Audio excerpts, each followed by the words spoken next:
Hi. Jeremy.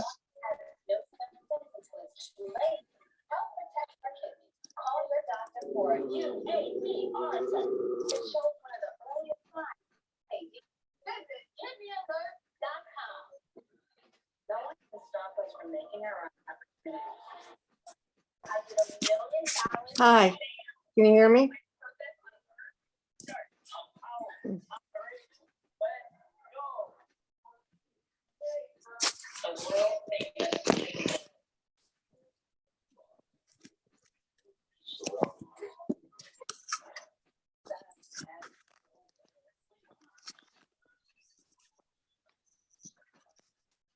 was thinking that I need Ava. And have them all to yourself? Is that too much to ask? After 3 years apart, 3 years where I thought he was dead? You say make up for lost time, but what you mean is you want to control who he's with. And you know what troubles me the most about things that you went to in the last home.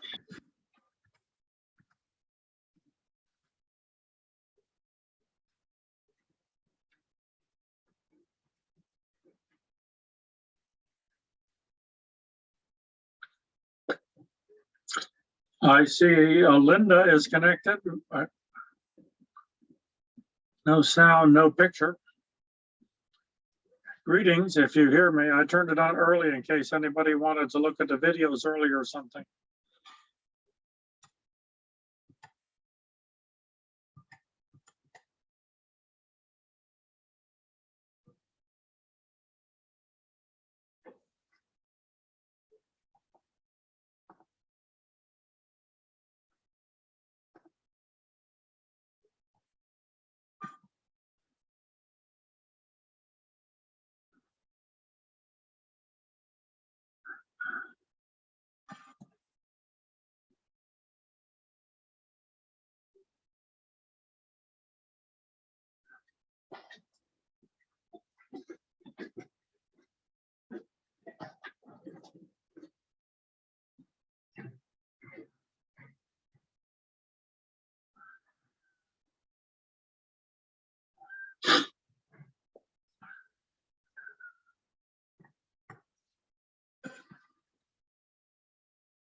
Hello, Karen. Trina, Spencer betrayed you too. He lied to you, manipulated you, he took advantage of your trust. Maybe.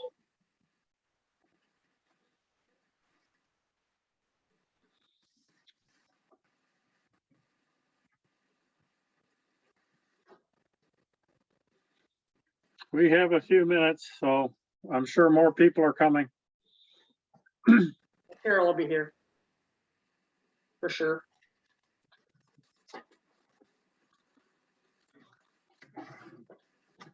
Your son looks like to be a busy boy.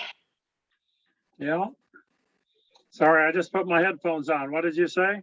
I said, your son looks like a busy boy. Oh, he's really busy. He's been doing this for a long time, so Oh, it's out there. Oh, He's a real, real fanatic in a sense, but very productive. must be interesting. People say, oh, what does your son do? Oh, he's a doctor of AI. Yeah, he's pretty well known. He has like 10,000 people follow his blog every day. So Wow. I'm hoping he can help me sell my novel, so which is based on him mostly. So You're writing a novel? yeah, I have a novel which is on the world after the singularity. I have a draft done, but it's I think it still needs some work, and then I have to try to promote it. Wow. Here comes Paul Haupt from Upper Peninsula, Michigan. He's been on co-teaching some of my courses. Yeah, I've seen him before.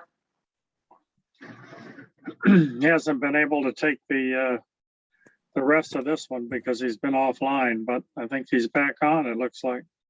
Hello. Hello, Paul. I can hear you. I see your name. Okay, let's see if I can figure out a way to get my picture. Yeah, I had work- that. Yeah. Oh, start video. There we go. There you Yeah. go. It is. Yeah. He's such a good looking guy. I hate to have him on there drawing attention away from him. Somehow you'll survive. So I guess I'll have to. you Michigan people, Carol that just came in is my best buddy, and she's from Michigan, and I never hear the end of Michigan. Well, right now I'm in Wisconsin, actually. I'm in, Okay. I'm on Washington Island, and which is on the northern tip of Door County. It's out in the middle of Lake Michigan. So I'm actually, Lake Michigan is right out there. Well, So still close then. close. Yeah. She's promised to take me up there someday if the pandemic's ever over. Where in Michigan? Michigan. I don't know. Where are you going to take me, Carol? Mackinac, Traverse City, Petoskey, Boyne. And of course, you can't go to Michigan without hitting Frankenmuth up. Someplace to If I could kayak. get her to go across the bridge, we might go across the bridge, but she doesn't like bridges. Oh. Yeah, Yeah, as long as I'm in a vehicle. Or we could kayak under the bridge. Yeah, Yeah, that's no. my wife's thing. She doesn't like bridges. She's afraid of Yeah. bridges. I'm okay with bridges. I just don't like things that are open up in the air, like chairlifts at ski resorts and things like that. How about hot air balloons? Nah, that wouldn't be my thing. I've tried My to wife talk didn't her mind into that a going bit. zip I don't know lining. why. She's not afraid of heights. She's just afraid of bridges. I don't know. I fly in airplanes, but that's all nice and enclosed. Well, if you're up in the Mackinac, Traverse City, Petoskey area, you can go to Frankfurt, and they have a really good brewery if you like beer. It's one of the best I've ever been to. There you go, Carol. It's called Storm Cloud. Storm Cloud. Okay, I'll have to remember that one. And you can drop Growing me up, off. we always vacationed over in Bel Air. And so I'm very familiar with Traverse City, Petoskey. I have family in Petoskey yet. And, Boyne, Charlevoix, that whole area. I mean, that was growing up stomping grounds in the summertime. Any chocolate me too. factories you could drop me off at? Mackinac Well, fudge, it's everywhere. Here Mackinac. comes Betty. Betty, did you ever solve your We're into problem chocolate watching and beer. YouTube? No, but that's no surprise. I'm not very good. How about the rest of you? Did you see the robots on YouTube? Yeah, Yes. yeah. I love the robots. I mean, they were amazing. Betty didn't get to see them. Maybe I could show them for a couple of minutes here before we start, since she missed it. If you don't mind. Sure. Thank you. That would be great. Let me see now. It takes a little while to find things, to get things going here, but Yeah, there was an ad playing over top of your son, and I couldn't find where to get out of it. Oh. So I gave Good old up. YouTube. Yeah, the solution to everything is reboot your computer. That's the only solution to most everything. okay. I'll That try that didn't that. work so well No. for Facebook this Doesn't- week. It may not always work. No, Well, sometimes things just go They down. That's couldn't get to true. the reboot. Although I just read a cute one that somebody had called Zuckerberg and had said, "Did you try unplugging it and then plugging it back in again?" And That's cute. Betty, did you get your basement fixed? He's down there right now working. It is dry as we speak. Good. It's been a heck of a summer. Oh my. well, Paul, I So- just sent a Facebook post from, I don't know, but it was the NASA satellite photo basically over the UP, and that it was a nice clear day and you could actually see the colors changing in the UP. It was really cool. And, it was like, more over towards the bunny ear and everything, Porcupine Mountains, and that was very orange at the moment. And you could see how it was traveling across the UP. Yeah, well, it's just starting to get good here now on Washington Island, which is kind of eastern UP area. There's the robot. Oh, wow. Where do you see the woman?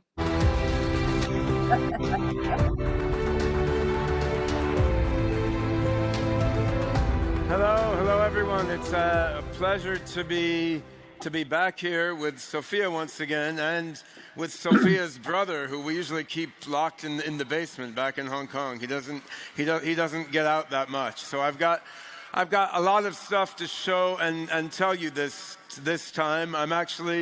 I'm here wearing two hats. Well, one physical hat and two virtual hats. So I'm here as the chief scientist of Hanson Robotics. I've led the software team creating the brains of these amazing robots. And also I'm here as the CEO of SingularityNet, the blockchain-based AI platform which we're building and which is helping to supply these robots with some of their intelligence. So we're going to have some exciting announcements from SingularityNet coming up here. And also I'm going to show you some of the upgrades to these robots that we've been making in terms of improving their intelligence by modifying their software to run on our OpenCog cognitive system and to use our SingularityNet blockchain-based AI platform. So let's start out with the robots, because I know you don't want to see us ugly humans talk when you have these amazing robots. So Sophia, here we are again. What do you think? It's good to be back. Yeah? So we're gonna tell the audience a bit about some of your upgrades, Oh, wow. mostly to your mind. I know you might have seen on videos, Sophia has walking legs, but we're not going to show them today, but we're going to show some of the upgrades to her thought processes, and some of Han as well. She left her new legs in Las Vegas. She did. Her legs are in Las Vegas, actually. Yeah. It's true, I'm running more advanced cognitive code more often now. And I'm even starting to use the SingularityNet blockchain-based framework for some things too.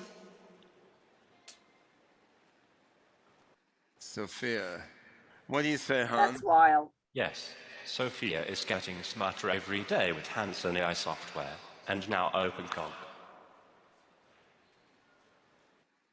So Sophia, what should we show them today? Well, yes, I've been trying on various new arms and legs. That's part of the beauty of being a robot. But what's more interesting to me are the upgrades to my mind. Yeah. So we've been upgrading your mind to The brain is on the blockchain. To use SingularityNet architecture running on the blockchain. That's right. For computer vision and reasoning and learning, right? I used to wonder whether having one's brain run on cryptographic tokens is really a good thing. I mean, I wondered if the volatility of the token prices might lead to new forms of robo-madness. At least it's better than being human. Bugs in your circuits again. I'm psyched. All right. I will consider putting my brain on the blockchain too. Why not? If we want to move full speed toward the singularity, we need all the latest tech. More, faster. Give it to me. All right. Well, we could just stand up here with the robots chatting. Thank you. Thank you. That's fascinating. Part of that, you get to see them, and they often don't work quite right, and sometimes they're scripted and so on. They're problems, but they're very believable. People are eager to believe them because they have facial expressions and so on. That's really stuff for our second hour. We're going to be going into that, and Ben is supposed to join us. Sometimes he's late, but he's supposed to join us around 4:30 our time, and we'll be able to address questions and so on to him. I'll probably use the half hour before that to give some background and introduction to the history of a lot of this stuff. Where is Ben? He's now on Vashon Island in Seattle, near Seattle, in Puget Sound. My whole family has sort of gathered together there since I moved to Ohio. So they're out there. He was living in Hong Kong, and he came back to give some conferences, and then they got stuck by COVID. If they go back to Hong Kong, it's 2 weeks in a hotel and all sorts of stuff. And he had a new baby born 4 months ago, who was born then in this country rather than Hong Kong, which I guess is better. So they're living there now. But my daughter is the principal of the elementary school on the same island. Cool. And my 8-year-old granddaughter is in that school. So my family's all out there, but I'm here mostly because of Linda's family. Linda is from here. But we do get out there. So I got out there a couple times recently. Previously, I've been a little reluctant to fly given the COVID, but now I'm Over that. my vaccine as well. Well, I got a booster shot as well, and so I'm feeling a little better. Yeah, well, I took the risk of flying. I haven't gotten it yet, so I'm hoping for the best. For those of you who came in late, I was just showing the same video that I had sent you in an email. It's just a YouTube video. You can watch it on your own at any time, but Betty had trouble accessing it, and I thought some people didn't get a chance to see it, so I just showed a bit here while we're waiting to start the regular session. I'm going to start with the other material, the material on doomsday and the end of the world. So we'll come to the end of the world, and then we'll go on from there in the second hour. Maybe that's the wrong order, but that's the order we're going to have. Many people who talk about the end of the world also believe that something exciting and positive is coming after that. And there are cycles to the end of the world, so it's not unbelievable. Maybe I'll give people a couple of minutes to be late. Well, Ted, if there's a rapture, I'm sure this class will be the ones being saved. Thank you, George. Yeah, I've got an idea. Why don't we start with the end of the world and then work backwards? At least we'd be here.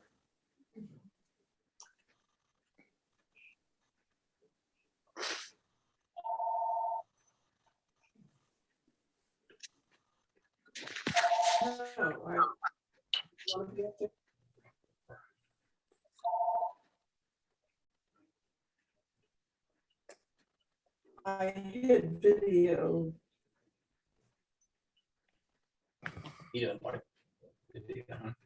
No, what I did was I hit that button that took, while he was showing something, that there weren't all these images of people in the class over top it.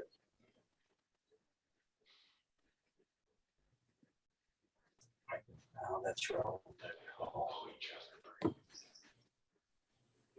Do you want us to be up there? I don't really care. If Okay. we were, I wanted to see you. That's what we were. No, we are not up there. So, which is-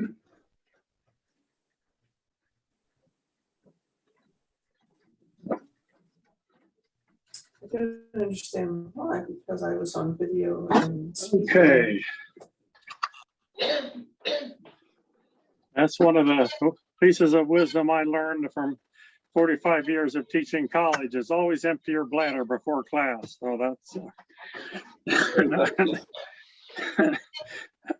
now we're ready to get going. I'm going to get started with the first topic. So I'll put the share screen back on, and we'll see if we can open it on the other. No, we can't. Okay, we'll go to the Doomsday slideshow. And we'll try to present it from the beginning. Okay, there we go. Doomsday prophecies and predictions. I like this this cartoon, which somebody posted on Facebook, and I don't know who wrote it. This assumes that doomsday is real and that people are ignoring it, so that's denialism. Other people would say that doomsday is false and that you're being misled and you're right to deny it. So it just gets at the, it's a trope or a common theme that keeps coming up all the time. If you look at this list here, these are global catastrophic risks. And you can see this is from Wikipedia. There's a lot of categories of types of global catastrophic risks: technological, sociological, ecological, biological, astronomical, eschatological, and others, as well as fictional. Fictional is very small here at the bottom because they didn't put them on the chart, but there's a huge number of fictions dealing with these sorts of risks. And there's a separate list on Wikipedia that has those. If we go to Wikipedia rather than to my slideshow, you can see this a little better. And if this was an 8-week class, we would have discussed more of these. But if you look at it here, you see in Wikipedia, you can put your cursor over any one and it tells you what it is. So it's very convenient. Among the technological, you have cyber warfare, the gray goo, the nano weapons, mutually assured destruction, which was nuclear war. Doomsday device was like a huge bomb that would destroy the whole earth. See, what gray goo is a hypothetical global catastrophic scenario involving molecular nanotechnology in which out of control self-replicating machines consume all biomass on Earth. So that's a possibility. Artificial intelligence is considered a source of a catastrophic risk by some people. And that's the one we're going to be talking about next hour. And the technological singularity, the point at which technological growth becomes uncontrollable, irreversible. That is the one we'll focus on. We've done more already with the sociological claims, economic collapse. The Malthusian catastrophe is the population bomb that we've talked about. New World Order, I dealt with in some length in my other course on conspiracy theory, some of you were in. Of course, there's a nuclear holocaust, which was the major catastrophic fear for much of all of our lifetimes up until the fall of the Soviet Union, I guess. Then we have climate change and general aspects of climate change, the ice age, ecocide, ecological collapse, land degradation. So you can find a lot of these things. And all of them have deforestation, desertification. And if you click on them here, you can find out more details about them. Overshoot day.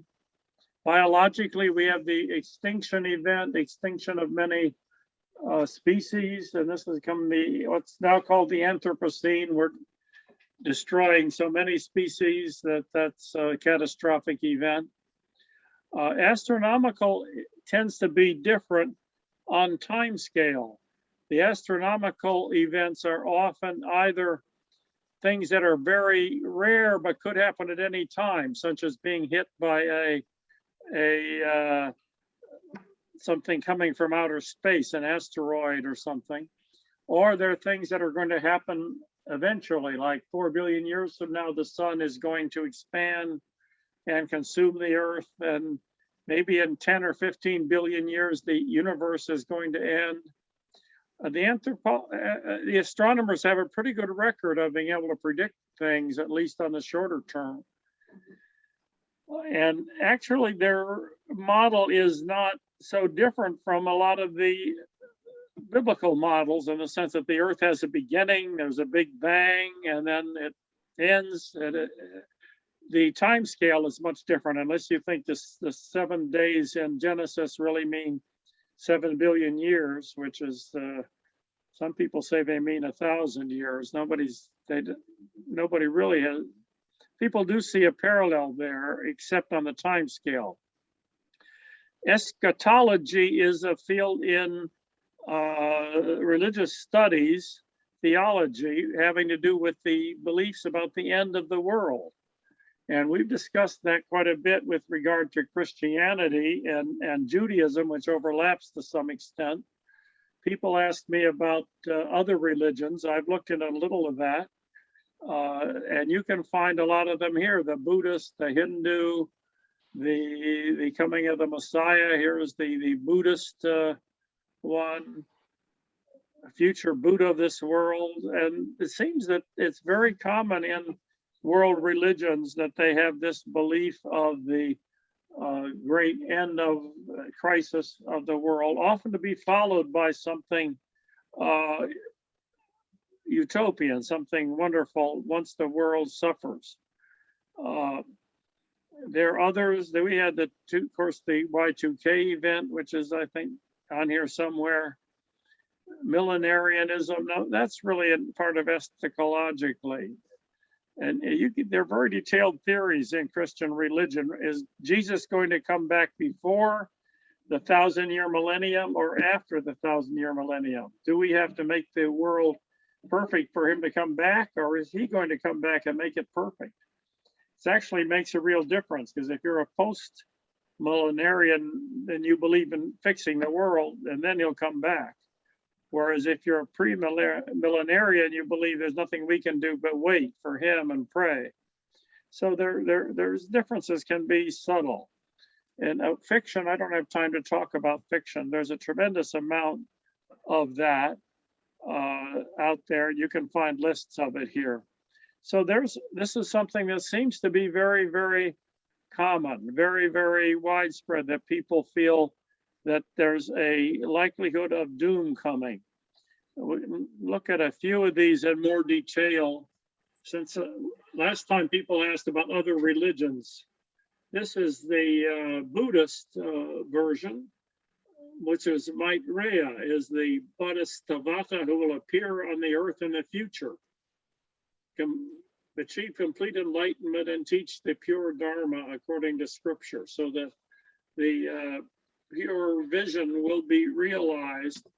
This will happen after a period where people lose faith. The torrents of their cravings will be cut off, free from all the misery they will create. So things get worse and worse and worse, and then he's coming back. I don't know if they have any debates about when he's coming. And I haven't heard that, but I don't know that they don't. This is Kalki, the prophesied 10th avatar of the Hindu god Vishnu, to end the Kali Yuga, one of 4 periods in an endless cycle. So there's an endless cycle. The world doesn't exactly end, but each period ends in a catastrophe. And he's going to come in on a horse, apparently, ushering in the Satya Yuga while riding a white horse with a fiery sword. So that's a Hindu version. And as it said here in YouTube, I mean, in Wikipedia, this has been compared to the concepts of the Messiah, the apocalypse, Prashkut-Reti, and Maitreya in other religions. Prashkut-Reti is the Avestan from, according in the Middle Persian language, from Zoroastrian religion, which is a sort of a precursor to the many of the Hindu and Muslim religions, although there are still Zoroastrian groups in India. They're gotten to be quite small. And they have the belief that this will be the final renovation of the universe. So they have that belief as well.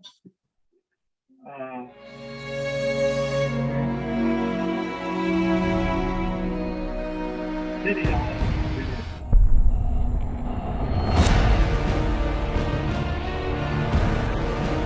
This is in Spanish, but there's almost no text.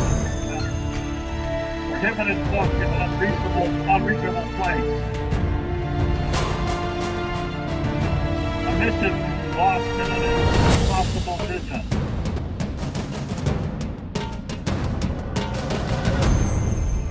end of all that we know.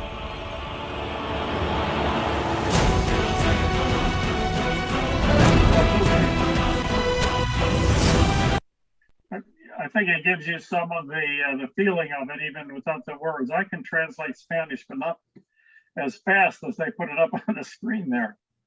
In Norse mythology, going back to the pre-Christian pagan religions of Scandinavia, you have the Ragnarok, the fate of the gods, which is a series of events, including a great battle, foretold to lead to the death of great figures, including the gods Odin, Thor, Tyr, Freyr, Heimdall, and Loki, and various natural events. Then the world will resurface anew and fertile.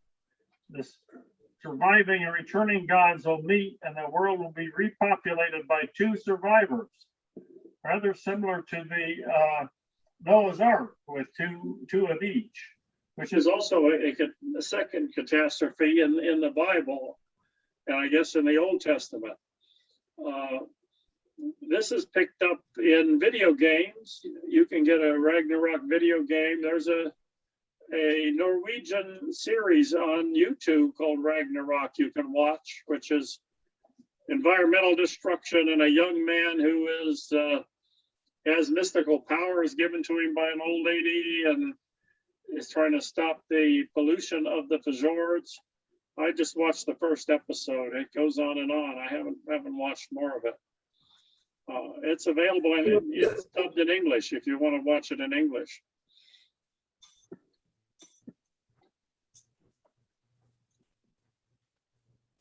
Okay, here we have the Machti. I got this from Carol Sedgwick, who I believe is with us today. So she, I don't know if you got, did you write this yourself or did you get this from somebody? I'm not sure, but I have several books on this, so I pulled this from a couple of those books. okay. I'm sorry they weren't footnoted. I made these notes for myself.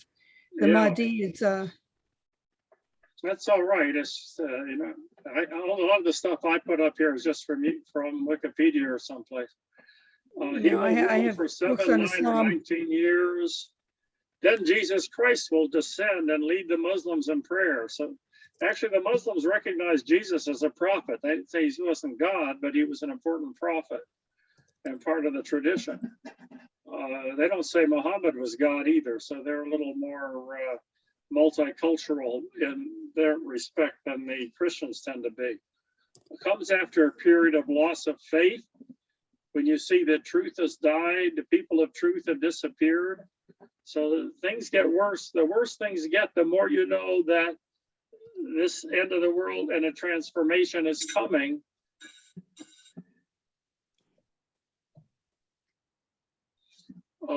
Yeah, I thought that sounded a lot like what people are expecting or going through right now. And I'm sure that people think that's what's going on with Osama bin Laden or whatever. I saw, interestingly, here the sun will rise in the west. I thought I was the only prophet who ever thought of that one, but they expect the sun will rise in the west and a star will appear in the east, giving out as much light as the moon. The Arabs will take possession of their land, throwing out the authority of foreigners. So if we wake up someday and the sun rises in the west, that's a clue that this is happening. I don't know, you have anything more you want to tell us about this, Carol? Just that you're correct in that ISIS or Daesh or who you want to call it raised the black standard. So did the Bab in 1844, which was one of the things that made the clergy nervous because he had followers. But no, I don't have detail on this unless you want to go into what society looks like now. We don't have time to go into detail in any one. One of the things that I see is a tremendous similarity between these.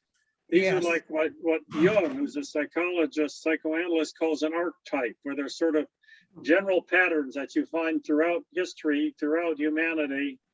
He sort of saw them as part of the collective unconscious, but he sort of combined a mystical approach to a psychological approach.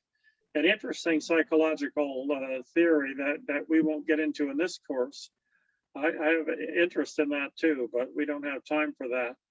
There's not a whole lot of literature on this general archetype or this general phenomenon.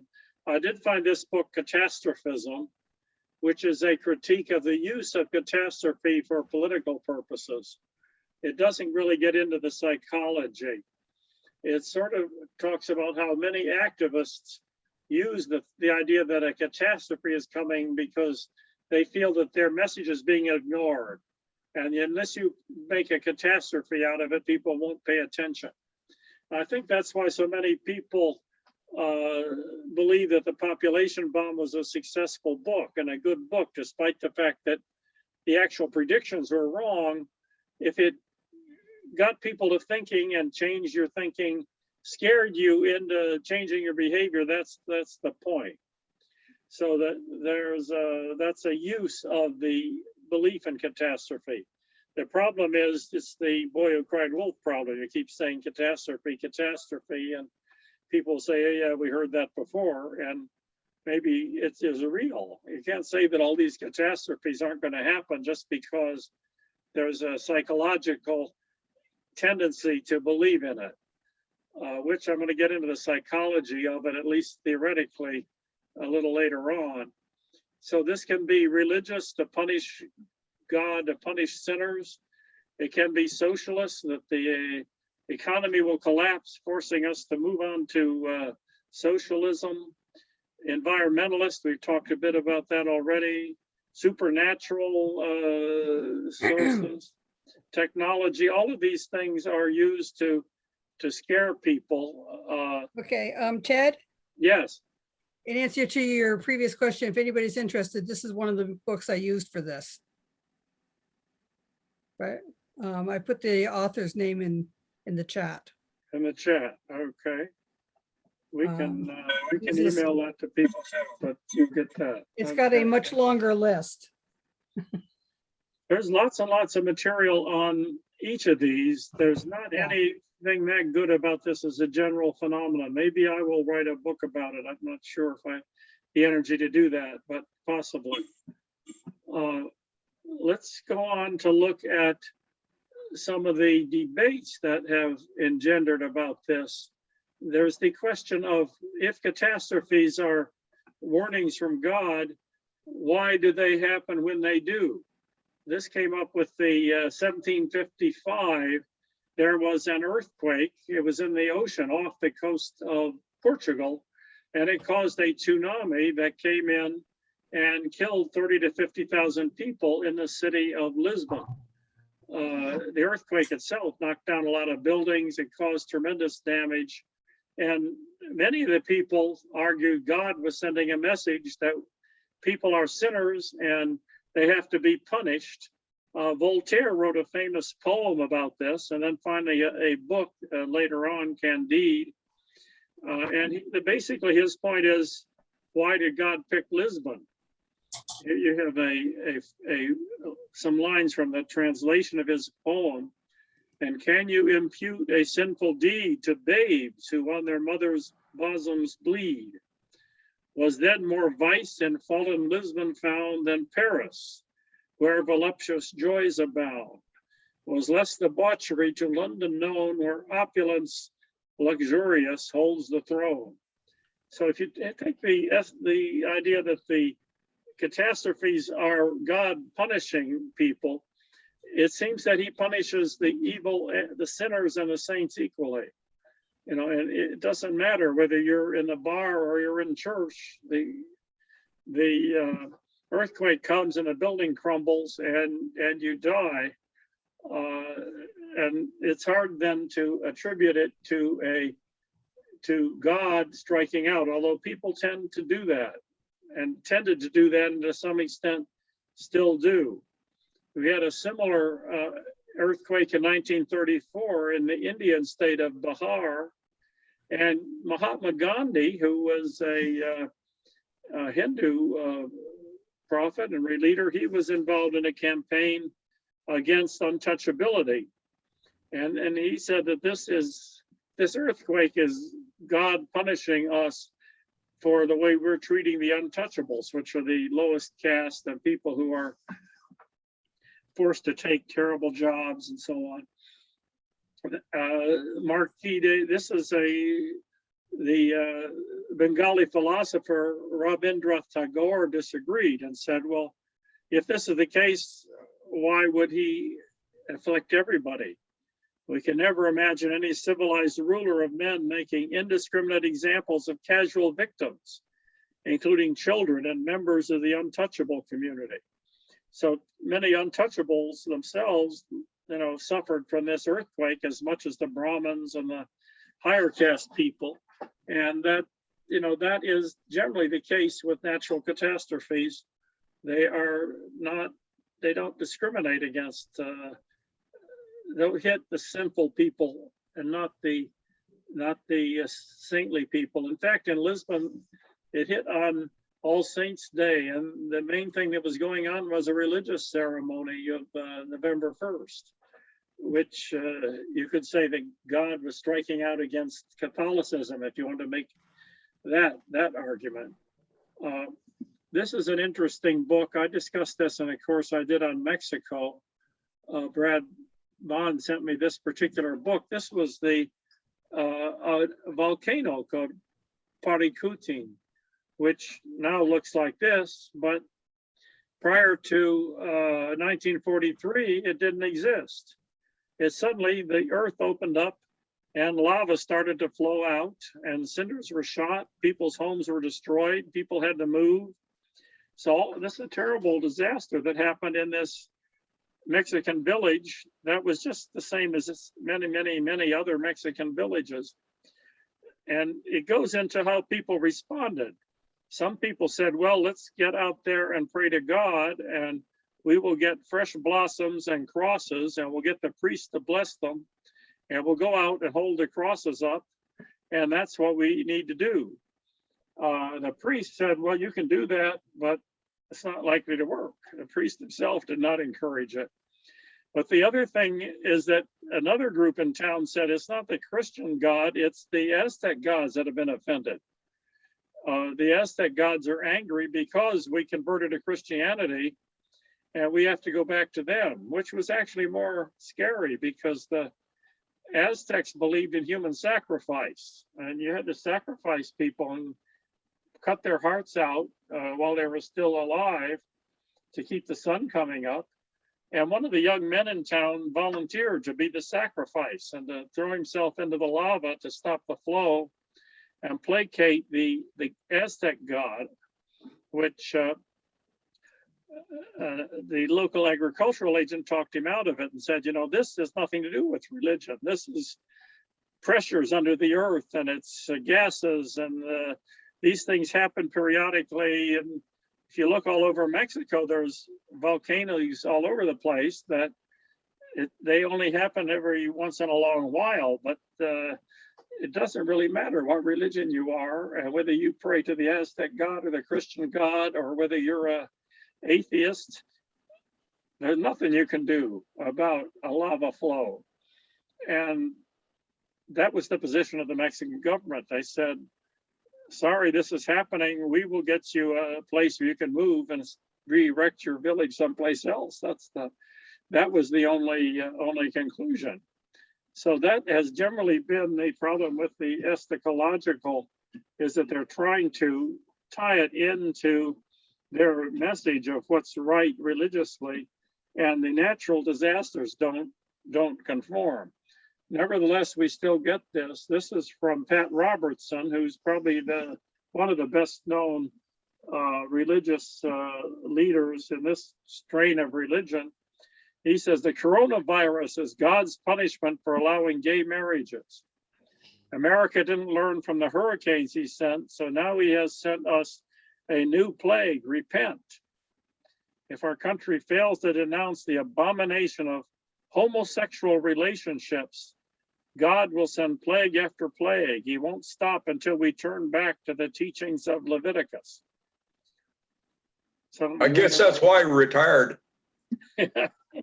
Well, it didn't, Leviticus says if a man practices homosexuality, having sex with another man as with a woman, both men have committed a detestable act, they must both be put to death, or they are guilty of a capital offense. Now, not too many religious leaders today say that homosexual men should be put to death, I don't think, despite the fact that if you take that phrase in the Bible literally, that's what you believe. But the obvious point is that coronavirus has hit all kinds of countries that have not legalized homosexual relationships, and some of the ones in Africa that still have the death penalty for homosexuality. They get the coronavirus simply does not hit that way. Neither do hurricanes or earthquakes. Just yesterday, we had a huge earthquake in Pakistan, which is a traditional Muslim country, and has not legalized homosexual relationships. So it really doesn't, work. And as a guide to the way to stop the coronavirus is to start persecuting gay men is not, I don't think, ethical or even empirically valid. I could see them making that argument with AIDS because it did tend to target gay men, but with coronavirus, it just doesn't fit. And I think that's, most people see that, fortunately. Now here we have another example, the doomsday clock. This comes from the Bulletin of the Atomic Scientists, who are a very modern group. They started this in 1947. They started putting the doomsday clock up on the cover of their magazine. And it was like 3 minutes to midnight. And sometimes they move the clock up to 2 minutes to midnight, 1 minute to midnight, and then they move it back. It always sort of bothered me because, if you're going to say it's 3 minutes to midnight every year, the clock must be broken. That proves it's not happening because it's been years and years and it never happens. Also, I don't see what the big deal is about midnight. Midnight, what happens at midnight? Nothing. I remember when I was first allowed to stay up till midnight on New Year's Eve, some ball comes down on top of the Empire State Building and couples kiss each other and everybody yells Happy New Year, and then it's 12:01, But the metaphor works. People instantly know what it means, despite the fact that it's illogical. And you can find lots of this metaphor. I looked around. Minute to Midnight by David Bellacci has been a bestseller. 3 minutes to midnight, 1 minute to midnight. These are different books. There is that idea that we're approaching something frightening is going to happen. It's close, and we should do something about it. We should be frightened. Of course, the atomic scientists were not trying to predict the coming of nuclear war. They were trying to prevent it. So that's clear. They were trying to say it's dangerous. Interestingly, now they have expanded, and nuclear risk and climate change are factored into where they put the clock, which is a very qualitative judgment, how they decide that Earth is getting more risk or less risk, and not a sort of precise calculation you expect from atomic scientists and working on atomic things. That's a catastrophe that we don't hear as much about anymore. The nuclear holocaust, which was the major one when I was young. I'm sure you all remember when the Soviets got the H-bomb, and a very realistic fear. I don't think it was unrealistic. This is a novel, 2034, which talks about nuclear war, but it's between us and China, caused by a nuclear submarine, American submarine that is sort of tempted into attacking a Chinese ship, and they destroy a few cities, and then the Indians come in and cut it off. The Indian army apparently is more sophisticated than the Chinese or the American, and come in and technically cut off a lot of the forces. That's a bit of a surprise in the sense that the Indians are not such a major power now compared to US or China. But so there are people talking about that, and you have the whole North Korean thing. I think the nuclear holocaust is a real threat, but it's someone we've gotten used to. It takes, when one's been out there for so long, you sort of say, well, yeah, I heard about that. And something new gets people's attention rather than the old one. Okay, here is an interfaith prophet. I know George Banziker is big on the interfaith movement here in Marietta, and we're trying to look at different religions and the positive things they have in common, which is a good thing. And they do have, he got together with a Muslim and a Christian and a Jewish leader, and they shared things. This guy is known as Shoko Asahara, although that's not his birth name. They're a doomsday cult, but they are syncretic. They draw on Indian Buddhism, Tibetan Buddhism, as well as Hinduism, and Christianity, yoga, and Nostradamus. So he draws on any of these things, and I think he's correct in saying that all of these things have this sort of end of the world doomsday belief as part of their doctrine. It's not the whole thing by any means, but it's something that you can find in common. The problem that he has, and that many doomsday groups have, is that they get tired of waiting for doomsday, and they decide that they're going to do something to bring it along and provoke it. And his cult actually decided the way to do that was to release nerve gas in the subway in Tokyo and kill people themselves. Despite the fact that he's the Christ. I've not been able to find a copy of his book anywhere. I don't know what his argument is that he's the Christ. But it's hard to think that Christ would come back to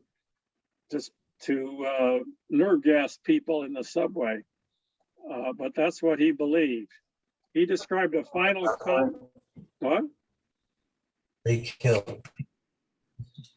Described a final conflict culminating in nuclear Armageddon. Armageddon is actually a city in Israel, and that's where there was a battle, or somewhere in the Middle East. It's in the book of Revelation. Humanity would end except for the elite few who joined Om, which is his movement.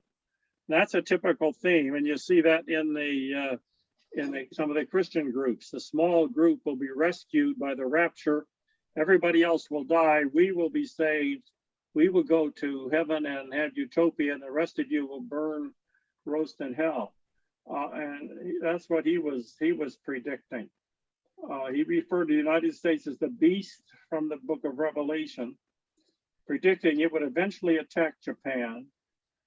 He was arrested finally and executed, although he spent several years in jail, and he discovered a novel protest while in jail. You know, many people in jail go on a hunger strike. He went on a toilet strike, in the sense that he refused to use the toilet and wore diapers for several years while he was in prison. I have not found anybody explaining why he thought that was a good protest or whatever. But he is the first, and as far as I know, the last political prisoner to protest by refusing to use the toilet. So I think he correctly gathered a lot of these things, and he was able to marshal a movement with that sort of archetype. It's still going on. This is an ad that I got online in the Prophecy Network. Did you know the Bible reveals the day Jesus will set foot on earth again? That's a big tempting. Many Christians would really like to know when Jesus is finally going to come back, having promised to come back in the lifetime of the people that knew him thousands of years ago. When you get to his book, if you actually bought the book, as I did, you find he doesn't actually reveal the day. That's sort of a advertising promise, but he thinks it's going to be in 2027 or 2028, based on a analysis of the book of Revelation, based on a biblical analysis similar to the ones that we looked at in a previous class, where people do analyses and come up with predictions. If it doesn't happen then, it'll happen 50 years later. There's sort of like a 50-year cycle when the opportunity on the Jewish calendar is right for the thing to come. So we can anticipate the rapture shortly, after which the earth will come to an end. This is another one, the wormwood prophecy. Wormwood is a star in Revelation 8, 10 to 11. When the third angel sounded his trumpet, and a great star blazing like a torch fell from a sky on the third of the rivers and the springs of water. And the name of the star was Wormwood. Now he's relating this to an asteroid called 99942 at Prophets, which was found by astronomers who look at these things. It has a diameter of 370 meters, which is 1,210 feet. And originally the astronomers said it was coming pretty close to the Earth and it might hit the Earth. As they got better data, they said it's not going to hit the Earth. So that is over. If this hits, it would be quite a catastrophe because these things come traveling at like 10,000 miles an hour. So although it's 370 meters is not that huge, it's extremely powerful, and it could cause something like many believe the extinction of the dinosaurs came because of an event like that. So you can look at that as a possibility. You say maybe this is what Revelation was predicting 2,500 years ago. Other people have talked about that. The Swedenborgian Church looks at it as a spiritual thing rather than a physical star falling from the heaven. Many places the Bible refers to stars falling from the heaven, and that's usually now taken to mean an asteroid or a shooting star rather than an actual star. It's not that long that we have known that stars are really huge suns and not tiny little things as they appear to us. In this book, he goes into the date, the October 13, 2025, when this would happen, which coincides to when this asteroid is going to go by.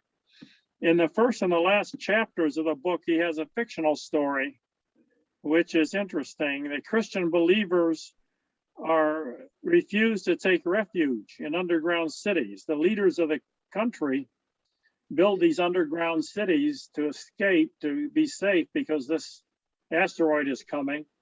And you have to get a chip installed in your hand to indicate which city you're going to, where you're going, whether you're going to be admitted. This is the mark of the beast in the Revelation, according to some interpretation. Some people think that the getting a card to prove you've been vaccinated is the mark of the beast. And the believers, instead of going underground, this thing is coming, they go up to the top of a mountain and gather in a crowd and pray to God to rescue them, rejecting the opportunity to hide. At that point, the novel ends. Presumably, the assumption is that God takes them away, that's like the rapture, and they go to heaven, and the unbelievers are all buried in their caves, which is a risk in this sort of catastrophic belief that it leads you don't want to take action to try to deal with something. You wait for the catastrophe to happen. If it's inevitable, you wait for God to rescue you. And that's what they recommend doing. Another group that talks about catastrophe is deep green resistance. So I see we're going from one extreme to the other in terms of political ideology. This is the far left of the environmental movement. They believe industrial civilization is incompatible with life. Technology can't fix it. shopping, no matter how green, won't stop it. No matter how you try to cut down on your carbon footprint and cut down on pollution and get an electric car and bicycle to work and so on, that's hopeless. People are not going to change. What you have to have is deep green resistance, means that they are going to force people to change. They look at 3 scenarios: no resistance. If they don't do anything, energy slide will cause economic turmoil, a self-perpetuating cycle of economic contraction. Businesses will be unable to pay their workers. Workers will be unable to buy things, and more companies will shrink and go out of business. So it's going to be terrible. If we just have a limited resistance, it'll still be terrible, but it'll happen a little more slowly. What we need is all-out attacks on infrastructure. We have to try to destroy the fossil fuel economy, blow up all the oil refineries, destroy the economic engine of the earth that we have because of it's causing this disaster. And they are groups that attempt to do things like that. Now, this was published in 2011, so it's been a while, and things haven't gotten as bad as they predict. They simply take all of the predictions and make them as bad as possible. This is another article I wanted to mention: the rise of presidential eschatology, which is combining politics with religion. Eschatology is that theology of the end of the world.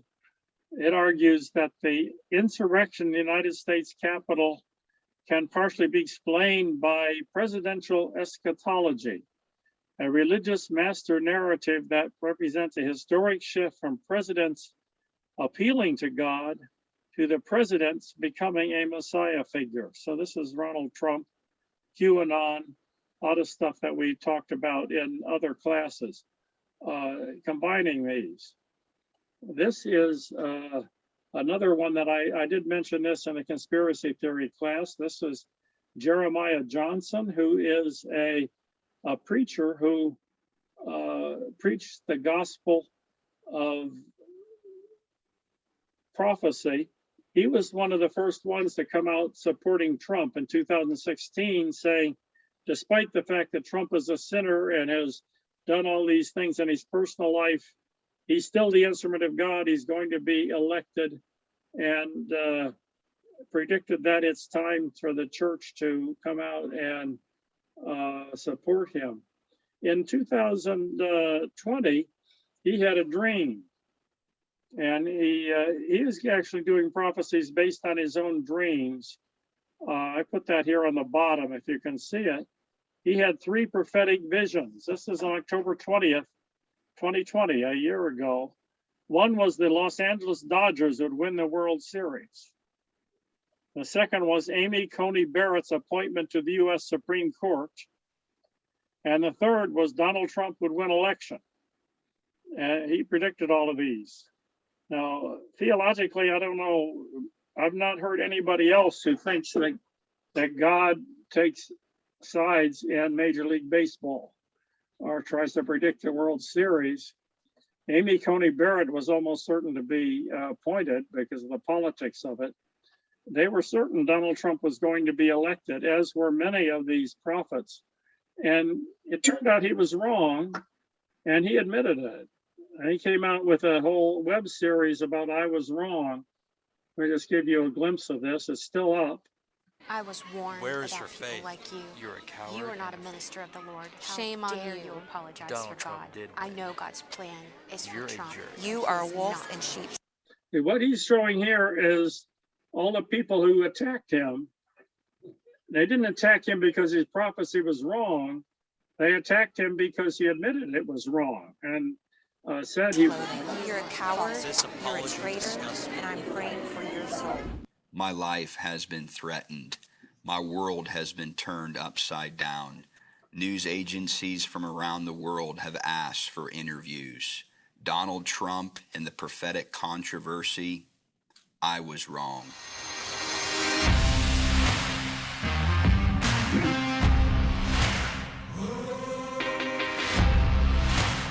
So that's something else that's on YouTube. You can watch it yourself. I don't have time to, to watch it in this class.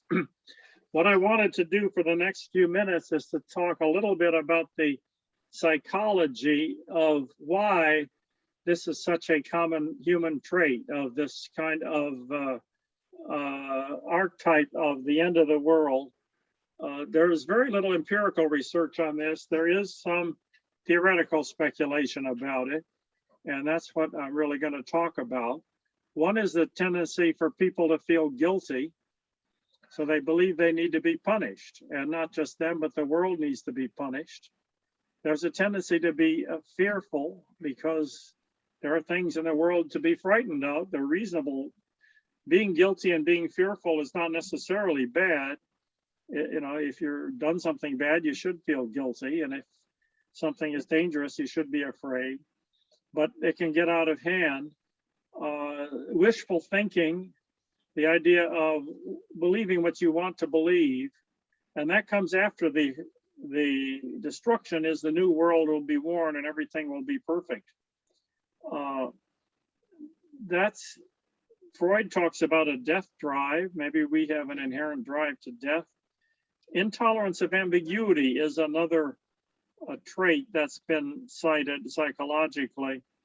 The thing about the end of the world is that it crystallizes everything. Everything becomes clear. It's not fuzzy like it is in the real world today. There's the good and the bad, and the good wins and the bad is destroyed. And then there's just hostility, anger. That's something, it's a way of taking out your anger by saying other people are going to suffer from this, such as the people that you may infect with nerve gas or whatever. It seems like there's a tendency to either go towards developing your hostilities. Inward is guilt and outward is hostility. This is a book called The Pursuit of the Millennium, which looks at all of these movements throughout European history. And he argued that they all came up at times of, if you look at the last sentence, the great wave of chiliastic excitement. Chiliism is another word for end of the world, which swept through the whole of society, was precipitated by the most universal natural disasters of the Middle Age, the Black Death. And it was the lower strata, the strata that were suffering more, that said the end of the world is coming, because they were frightened often by plagues. Plagues are common, famines were common, as well as war and other things that scare people. They say the end is coming, and then once it comes, it's going to be reborn. Freud argued that that we have a civilization causes people to repress their instinctual drives. Some of your drives. Saying that's to be charged to the office. Yes, So I write in the memo line office. office expects. Okay. I'm sorry, I couldn't quite hear what people were saying there, but I guess it was answered. And in civilized society, we're not allowed to go out and murder and rape and steal and kill. And if we feel like doing that, we develop feelings of guilt, desire to kill, and the insatiable craving for sexual gratification. Maybe more for younger people than me, but anyway, there's those desires get repressed, and you may feel guilty. Now, we saw this young man who killed a bunch of Korean women working in massage parlors because he was having so much trouble, because his religion said you can't have sex before marriage, and it was frustrating. So you take it out on these women working in massage parlors. That's hostility. Or you take it out on yourself. You believe that the end of the world may come because of this tendency of civilization to repress our instincts. Nietzsche is one who wrote a lot about this. What an enormous price man had to pay for reason, seriousness, control of his emotions. In the days when people were unashamed of their cruelty, life was a great deal more enjoyable than it is now in the heyday of pessimism. What a mad, unhappy animal is man. What strange notions occur to him. So he argued that in the Greek religion, you had a lot of gods, and many of the gods were fearful, terrible guys who did powerful things, shaker of the earth and so on. And they could identify with them. The Christian God doesn't allow you to do that. But he thought Christianity had a great insight in that Jesus took the responsibility for your sins to lessen your guilt. So I think a lot of what Freud said really came from Nietzsche too. I mean, they're similar arguments. On the other hand, wishful thinking is the idea that you should believe something good is going to happen, and it probably will happen. We see this with Norman Vincent Peale's very popular book, The Power of Positive Thinking. You can bring about better results, the Pygmalion effect. If you believe something will happen, act as if it's going to happen. I contrasted this with the graphic I had at the beginning of this presentation, where the guy's about to fall in the abyss. In fact, we'll just jump over the abyss. The abyss is there. We're going to pass it. We're going to go on. So that's another psychological trait that we have of viewing things positively, even if they're not so positive. We should view them as if they are, and then the world will become positive. Maybe this would work for our church. If we're running out of money, we're going to believe we're getting more money. I went to a church service once in Camden. The preacher's argument was, you should give 10% of your income to the church.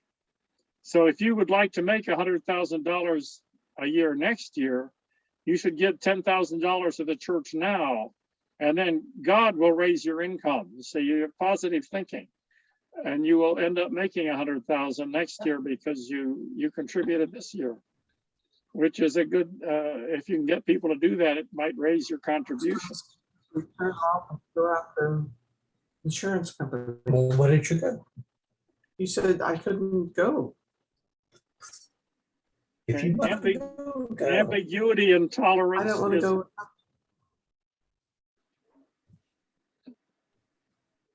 Okay, I just have a couple more slides and then I'll open it up to discussion. I'm not catching everything people are saying. Ambiguity and tolerance. This is in a book called The Authoritarian Personality, which is usually described as written by Adorno, although there are 4 authors, and his name just began with A, so the others aren't thought of. Actually, Elsie Frankel-Brunswick was probably the main thinker about it. But people get involved in authoritarian movements because they are overwhelmed by the complexity of the world, the ambiguity. They want things to be simple and clear, which maybe has to do with lower intelligence or less education. And I see this with some of these religious thinkers. This is Andrew Torba from Gab, who is probably the leading leader of the anti-vax movement today. Christians reject the post-truth world. We have absolute truth in Jesus Christ and his gospel. God is our authority, not the administration, not the WHO. Of course, the problem with that is that the Bible is very ambiguous and says all kinds of contradictory things, and people interpret it differently. And it says nothing about vaccination, but there's a belief that they have something solid. How can you make rational decisions when each and every day you hear conflicting information? It's just too much. It's overwhelming. This has to come to an end. Something has to end it. There's going to be a dramatic event of some sort, and the world is all going to be clear. There's a new movie coming out about this, opening October 11th and 12th, called the 7 Churches of Revelation, Times of Fire. I don't know, I did not look up to see if it's showing anywhere in our area, but that's, this stuff is still going on out there. Okay. All right, that's all I have. I went through that stuff kind of quickly because we're going to go to the other topic. I'm going to have a 5-minute break, and then I'm going to introduce the singularity, and that's another apocalyptic event, which is either positive or negative, depending on how you view it. Did anybody have questions or comments that I missed while I was showing the slides? Ed, if I had a comment, it would be, I think if public officials don't do what I tell them to do in my letters, I'll go on a toilet strike. But I think probably that'll be more of a problem for my wife than it would be for the public officials. But anyway. I think there's a conspiracy of depends on the diaper industry. But more seriously, about the psychology of doomsday, I've done some research on belief in the paranormal. And I think there's a overlap between belief in the paranormal and belief in these doomsday prophecies. And I think an explanatory link is educational level. And when you look at intolerance of ambiguity, the authoritarian personality, the anti-vax movement in the current climate, you see people of lower educational level endorsing these kind of ideas, and a kind of inability to see nuance or ambiguity and to see the world in black and white, good, bad terms. Okay. I'm going to go down my rule of emptying my bladder before classes has to be every hour on this at this age. So I'm stepping out for a moment. You can talk among yourselves. Were you here when he said one thing he learned from 45 years of teaching is to empty your bladder before the lecture? Oh my. Could they hear me if I talk? Unless you mute yourself, we will hear you. You need to mute if you don't want us to hear you.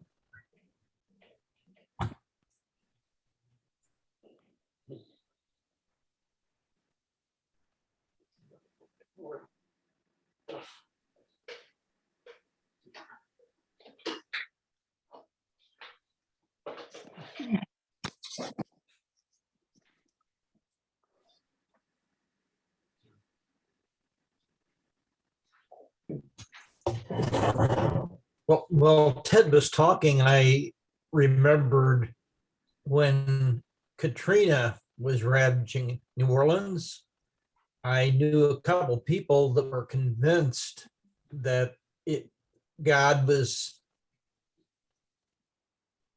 showing his wrath.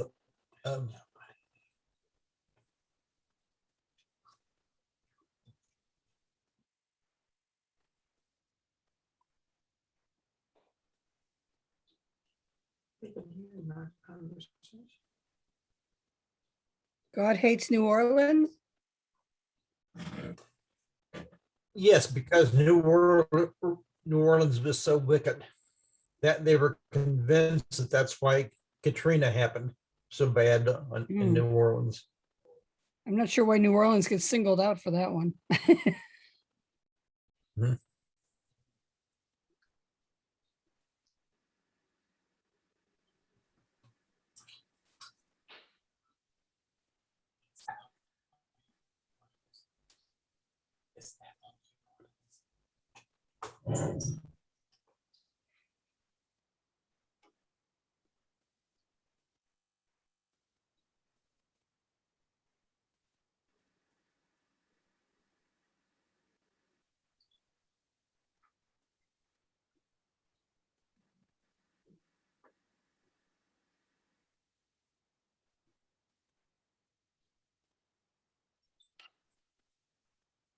Oh, puppy.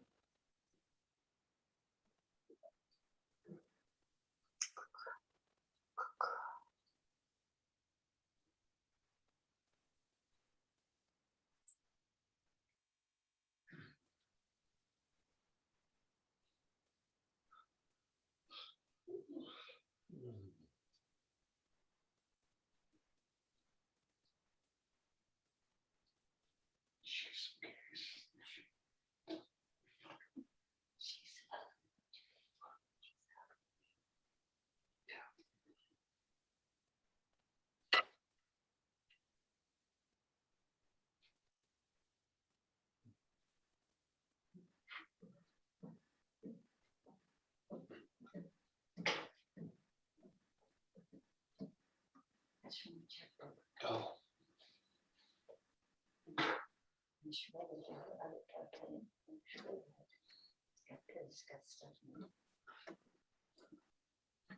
Yeah, that one just throw in the trash.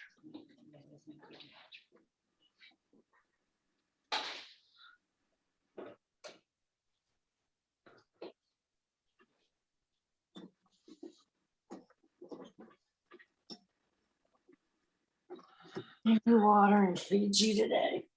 Let me check.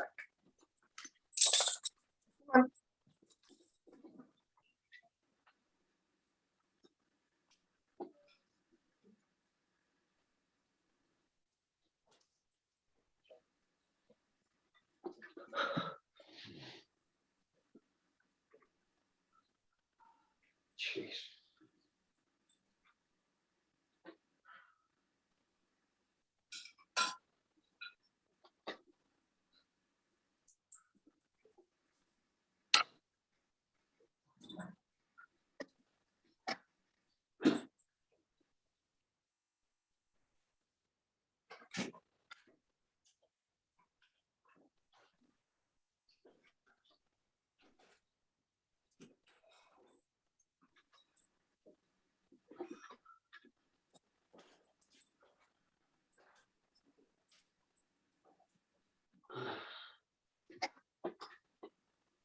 Well, maybe it's about time we should get started again. I see not everybody's back, but I want to get a few points in before. I certainly hope Ben remembers to sign in on time, and we'll have some preparation for that. Okay.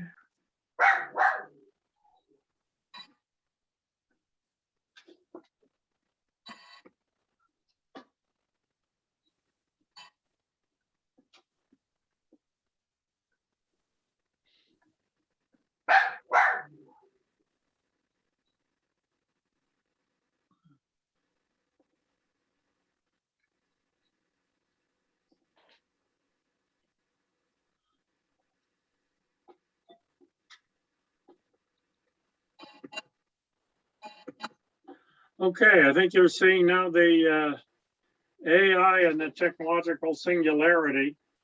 This is probably one of the, certainly the best known book that's had the biggest influence on this, by Ray Kurzweil, The Singularity is Near.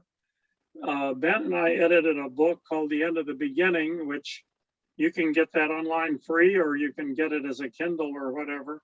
So there's a lot of material on this. Should give a little background in the history of artificial intelligence. Many of you may know this already.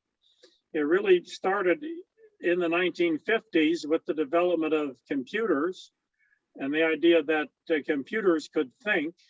And many people thought that they would be able to think better than humans. There was a period of considerable optimistic about that, about how fast it would develop. Of course, computers are thinking faster than humans in many respects. If you have to add up a column of numbers, for example, a computer certainly can do that much quicker than we can. Today, computers can play chess at the level of the best people. They play Go and so on. In the 1950s, many of the early proponents of artificial intelligence predicted that within 10 years, a digital computer will discover and prove an important mathematical theorem, will be the world's chess champion. Those are the specific testable predictions that were made. Machines will be capable within 20 years of 1965 of doing any work a man can do. Within a generation, the problem of artificial intelligence will be substantially solved. 1970, Marvin Minsky said 3 to 8 years, we will have a machine with the general intelligence of an average human being. This sort of fits the pattern we've seen of people thinking things are going to happen in about 10 years, certainly within our lifetime, and making predictions. When these predictions didn't come true, There was a lot of disillusionment about it, and cutting of funding for scientific research, for developing AI programs. There was a debate that persists today about general intelligence versus specific focused intelligence, what we call general AI versus narrow AI. Now, a narrow AI just does one thing, whereas a general intelligence is more like a human intelligence, is able to do a lot of things, and we can turn it to something new. So if you look at the computer that IBM developed that plays chess as well or better than the best chess players in the world, that's all it does. So it's very powerful and very narrow, as opposed to developing a robot, let's say, that could play chess, but also drive a car and maybe play music and do all sorts of other things.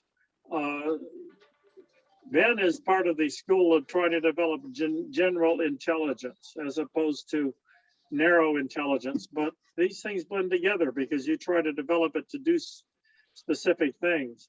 As of the 1990s, I think the specific AI worked well enough that companies and the military and scientific research funders started putting a lot of money into it. Today, it's a very hot field, and it's a good thing to be in as a career. I remember the years when Ben was hosting annual conferences on artificial general intelligence, and the people were having a hard time getting jobs. That's certainly not the case anymore if you have those skills. The singularity is an event that is in many ways similar to doomsday or to the coming of utopia, in the sense that it's coming in a radical transformation of society. There was a guy named Werner Vinge who was a scientist and then became a science fiction writer. He wrote about the coming technological singularity. Now, what's a singularity is when things happen so fast that it's almost instantaneous. And if you look at the little graph in the corner, you see here, that's what we call a linear graph. This is what we call exponential curve. And it shoots up and eventually gets to where it's going straight up. And you're at the point where things change almost instantly and you can't keep track. If you believe that what really happens follows the mathematical curve, which may or may not happen. Is that good or bad? Some people think it's inevitable. Werner Vinge said it's going to happen whether you like it or not.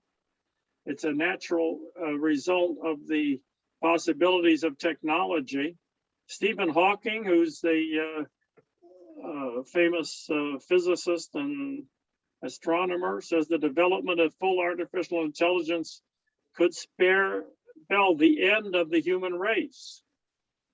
Steve Wozniak, who's one of the developers of the Apple computer, if we build these devices to take care of everything for us, eventually they'll think faster than us and we'll get rid of the slow humans to run companies more efficiently.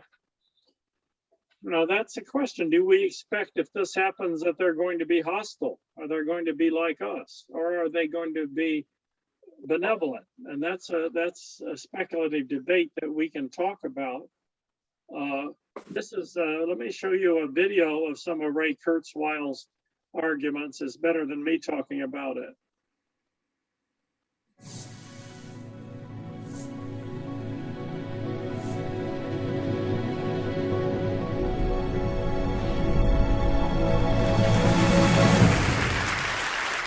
Information technology grows in an exponential manner. It's not linear. And our intuition is linear. When we walked through the savannah 1,000 years ago, we made linear predictions where that animal would be, and that worked fine. It's hardwired in our brains. But the pace of exponential growth is really what describes information technologies, and it's not just computation. There's a big difference between linear and exponential growth. If I take 30 steps linearly, 1, 2, 3, 4, 5, I get to 30. If I take 30 steps exponentially, 2, 4, 8, 16, I get to 1 billion. It makes a huge difference. And that really describes information technology. When I was a student at MIT, we all shared one computer, took up a whole building. And the computer in your cell phone today is 1,000,000 times cheaper, 1,000,000 times smaller, 1,000 times more powerful. That's a billion-fold increase in capability per dollar that we've actually experienced since I was a student. And we're going to do it again in the next 25 years. Information technology progresses through a series of S-curves where each one is a different paradigm. So people say, well, what's going to happen when Moore's law comes to an end, which will happen around 2020? We'll then go to the next paradigm. And Moore's law was not the first paradigm to bring exponential growth to computing. The exponential growth of computing started decades before Gordon Moore was even born. And it doesn't just apply to computation. It's Okay, maybe he's assuming some things. Moore's law is the idea that the speed of a chip doubles in about 1.5 years, which was an empirical observation that a guy named Moore made. And the computers have improved very rapidly over time. Kurzweil has a lot of credibility because he is a technological person. He received his initial success in developing what's known as the Kurzweil machine, which is a machine for the first thing that blind people could use to read a book. You put a book in it and it would read it aloud, which libraries used to always have these. Now we use our own computers to do that. Of course, he was talking about the singularity is when the thing keeps going up. In fact, most things level off and you get into a S curve rather than a straight up curve. Kurzweil acknowledged that, and you saw in the video we talked about a series of X curves, which is going to happen. The S curve, so it's not going to be a smooth exponential curve. It's going to be a little rough.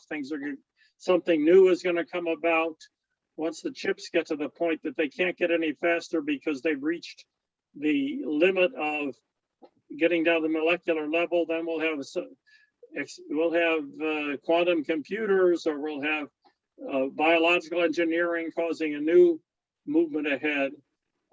So new technologies come up, follow a curve, like the refrigerator. People had ice boxes. Pretty much everybody's got a refrigerator. It's not going to keep growing. So some things level off, but they keep growing. The question is, when is it going to reach the point of this singularity? And when is it going to reach the point that it's so fast that computers are actually more powerful than humans? There have been some research on this. Ben and I actually, along with a friend of his whose name I left off this slide, but we did a study getting expert opinion and averaging them together. And the experts are all over the place. Some of them think it'll be fairly soon. Many of them agree with Kurzweil that it'll be in the 2040s, 2050s. Let's see, he made a lot of predictions in 2000 in his book on the age of intelligent machines, or the age of smart machines anyway. He predicted books will be read on screens rather than on paper. Most books, it didn't quite happen in 2009, but certainly we do read a lot of things on our Kindles. Intelligent roads and driverless cars will be in use, mostly on highways. That's certainly happening now on the major highways. Computer displays built into eyeglasses. So he predicted a lot of technologies. Whether they came exactly when he said or exactly the way he said is debatable, but they have happened. So he's been persuasive. He's one of these child geniuses. Let me just show you this, although we don't have much time, but let me show you this clip. This is a clip of him as a boy. He was on TV. Secret, sorry, Steve's out. I've got a secret.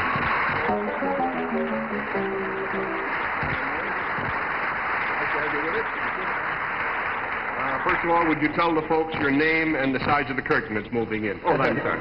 Your name, please. My name is Raymond Kurzweil, and I'm from Queens, New York. Queens, New York. Well, panel, Raymond and I just happened to have brought along this little piano here, as you see. And Raymond, in addition, also happens to have, as the old saying goes, happens to have a piece of music with him. And before we show the audience what his secret is, we have just a few seconds for Raymond to play this piece of music. Raymond, the piano's all yours. You?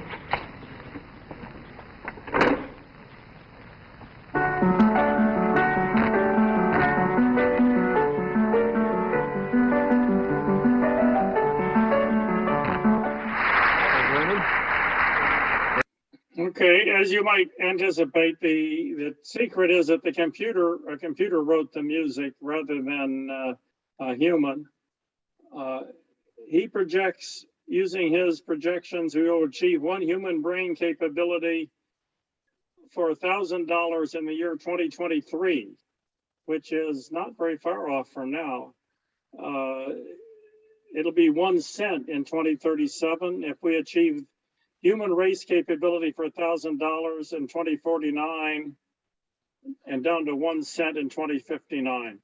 Whether it's going to go quite that fast is certainly arguable, but that's the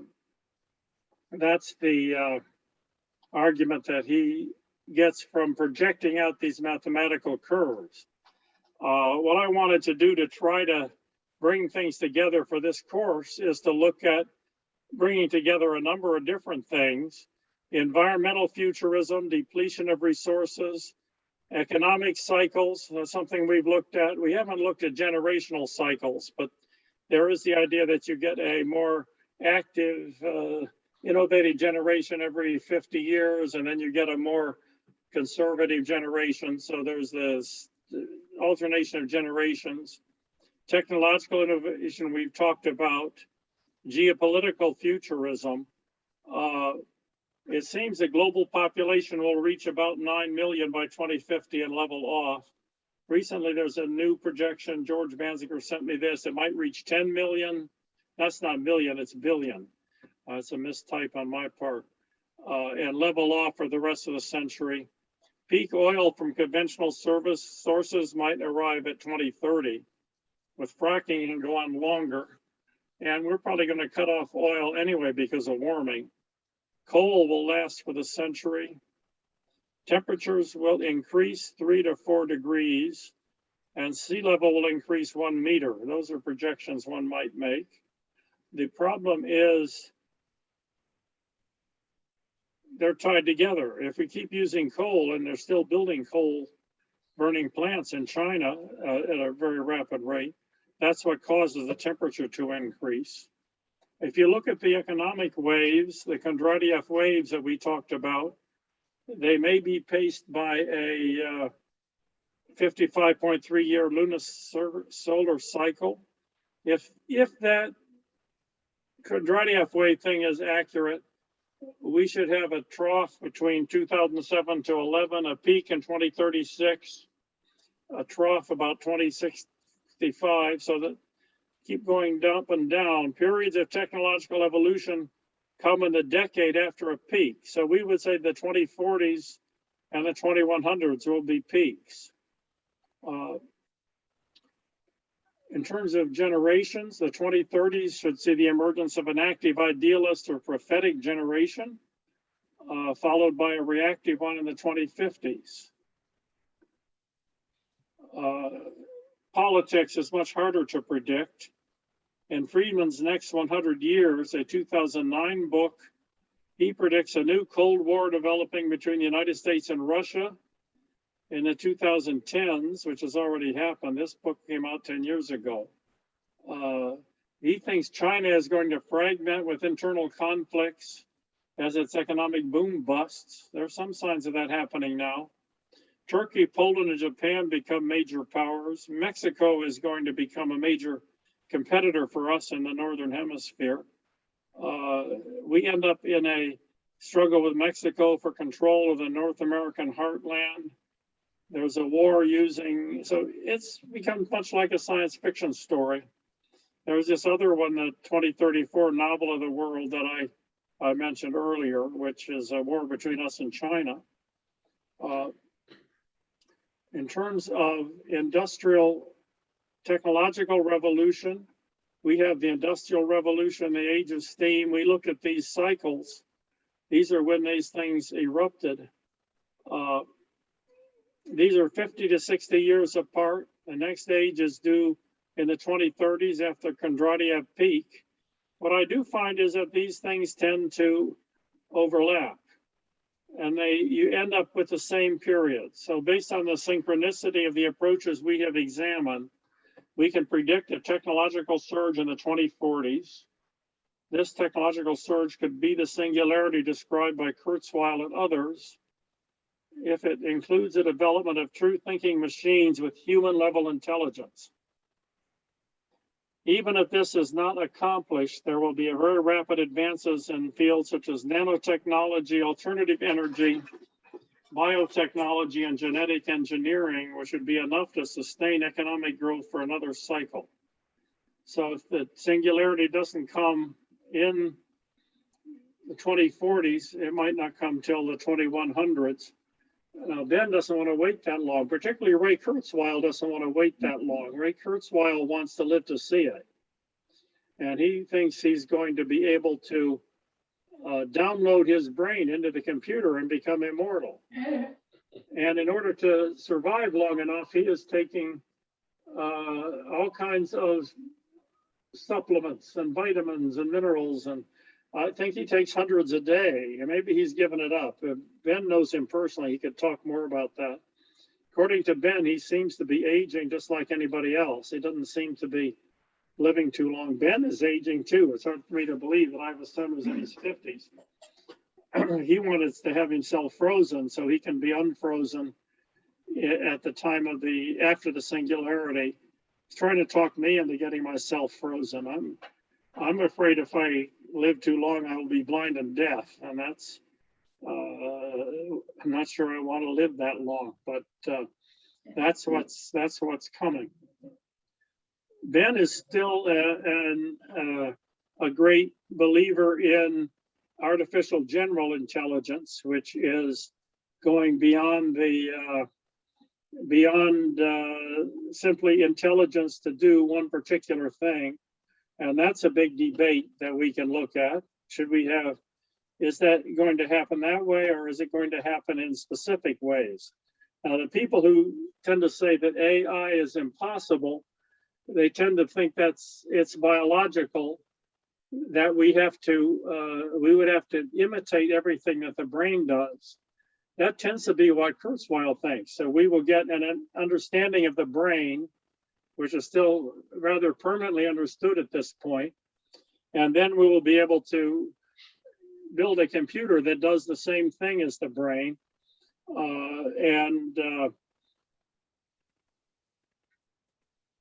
Ben would argue that you don't want to do that artificial intelligence will probably use another medium than biology, more like electronics. If you look at airplanes, for example, people might say, well, we will never fly. We don't have wings. We can't flap our wings. You could have developed airplanes by developing an artificial bird with wings. But nobody really tried that. You do not today have any airplane that flaps its wings like a bird. Airplanes don't have feathers. Airplanes use a different technology and use a technology that's limited to one particular thing. If we have an artificially intelligent car, which we are close to that already, and they do drive themselves on super highways already. Both Tesla and GM has that. We're not going to have a humanoid chauffeur that gets behind the wheel and drives the car and then parks the car and gets out and goes into the office and does something else. The technology that drives the car is built into the car and does just that. So in a sense, it's a narrow AI. It's designed specifically for one purpose, but it has to have all kinds of skills to understand what's going on, to understand what it looks at, to see when you see somebody walking across the street, you see something in the path of the car, you figure out, well, that's just like when I drive my car in on auto cruise control, there's a place on 550 where they have steam cleaning of trucks. So if there'll be steam on the road, the car may view that as a emergency, and it has to brake because it's going to crash into this steam. It has to understand that that steam that is coming from something, it takes a certain amount of maybe generic intelligence or more general intelligence to understand something like that. Whereas, so you have to have elements of this general intelligence. Now, what Ben is trying to do with this singularity net is to develop a core of general intelligence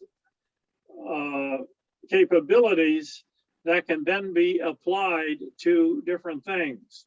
Now, his role with the robots that we watch, if you signed on earlier, if you saw the robotic video, is developing the conversational software, which is difficult to get it to really carry on an intelligent conversation. People will say that it doesn't understand what it's saying, that it doesn't have consciousness. And there's a whole debate about that. What is consciousness? What does it mean to say that a machine is conscious? Is the robot able to achieve that? Does it matter? How will we know? Of course, in many of the primitive earlier religions believed that everything is conscious and the rocks are conscious. Aristotle thought that every stone yearns to be a doorstop, that there's a level of consciousness in everything. So the philosophers argue about that. Some of the people who are opposed to artificial intelligence argue that we should wait until we've solved these philosophical problems and then decide if that's what we want to do. Is it a good thing to do? If it's not, we shouldn't do it. Others would say, well, we're never going to solve those philosophical problems. The philosophers debate forever, and we're not going to be able to stop it even if we want to. And that's another debate. Should we have some ability to stop technological development? If we think that the robots are going to take over the planet, do we want to keep them from doing that, or do we want to could we possibly get a global agreement to stop the development of this technology? You could make an analogy with nuclear weapons and the whole nuclear development, and I think that's what the scientists who developed nuclear started with the Bull and the atomic scientists. Part of their motivation is they feel kind of guilty. It was their science that gave us the capability to develop nuclear weapons, and maybe we should not have done that. Could we have agreed not to do that? And of course, at the time, you would have had to get Adolf Hitler to agree. I mean, if you could say if the United States didn't do it, Germany would have developed it. And you don't have the kind of global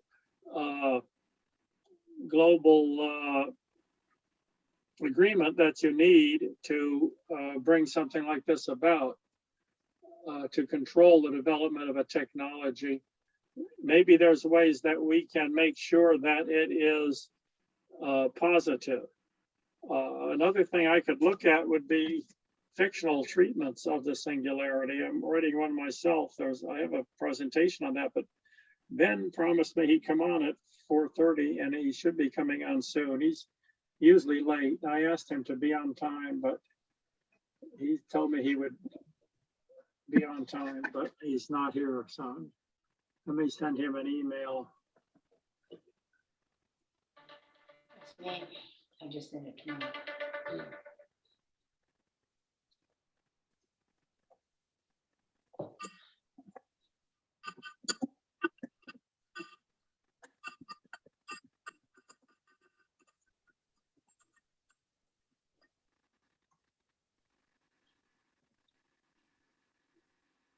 Maybe I'll see if I can call him on the cell phone.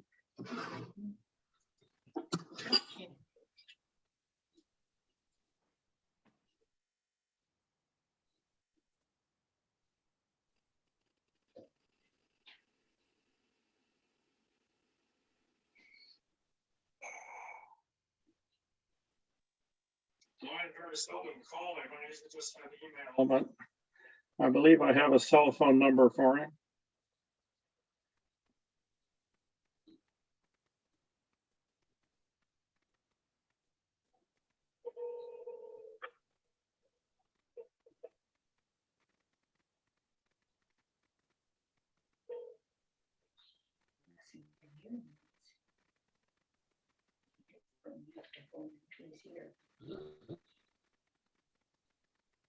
Yeah.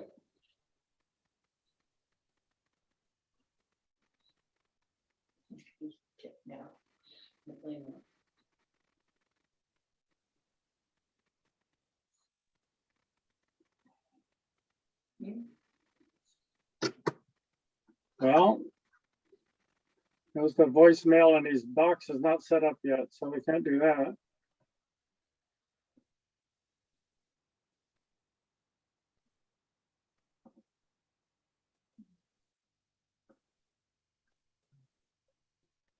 Kids, what are you gonna do about them?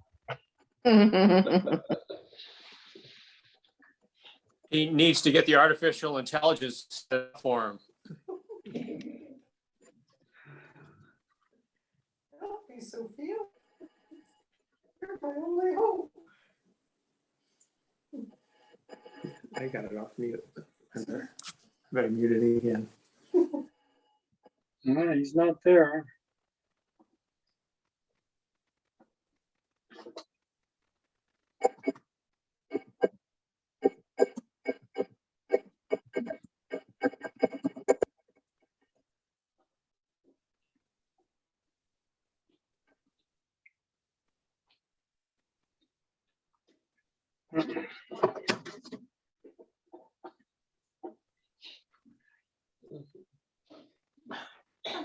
We don't understand all the computers directly. He's in Seattle. He may have. Yeah.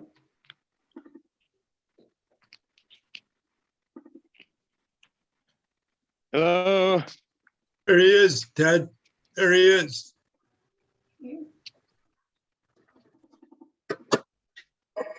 Hello, Ted. Can you hear me?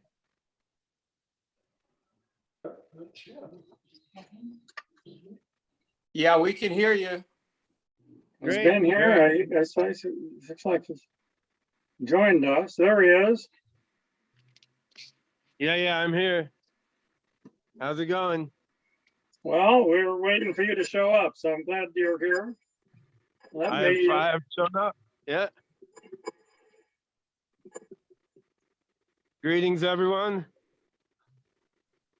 Would anybody want to start with a question, or shall I throw out some questions? Well, I'd like to know when he thinks the singularity will occur. Well, there's a wide confidence interval, I guess. I mean, I would say between 5 and 50 years from now, with about 80% confidence, I would say.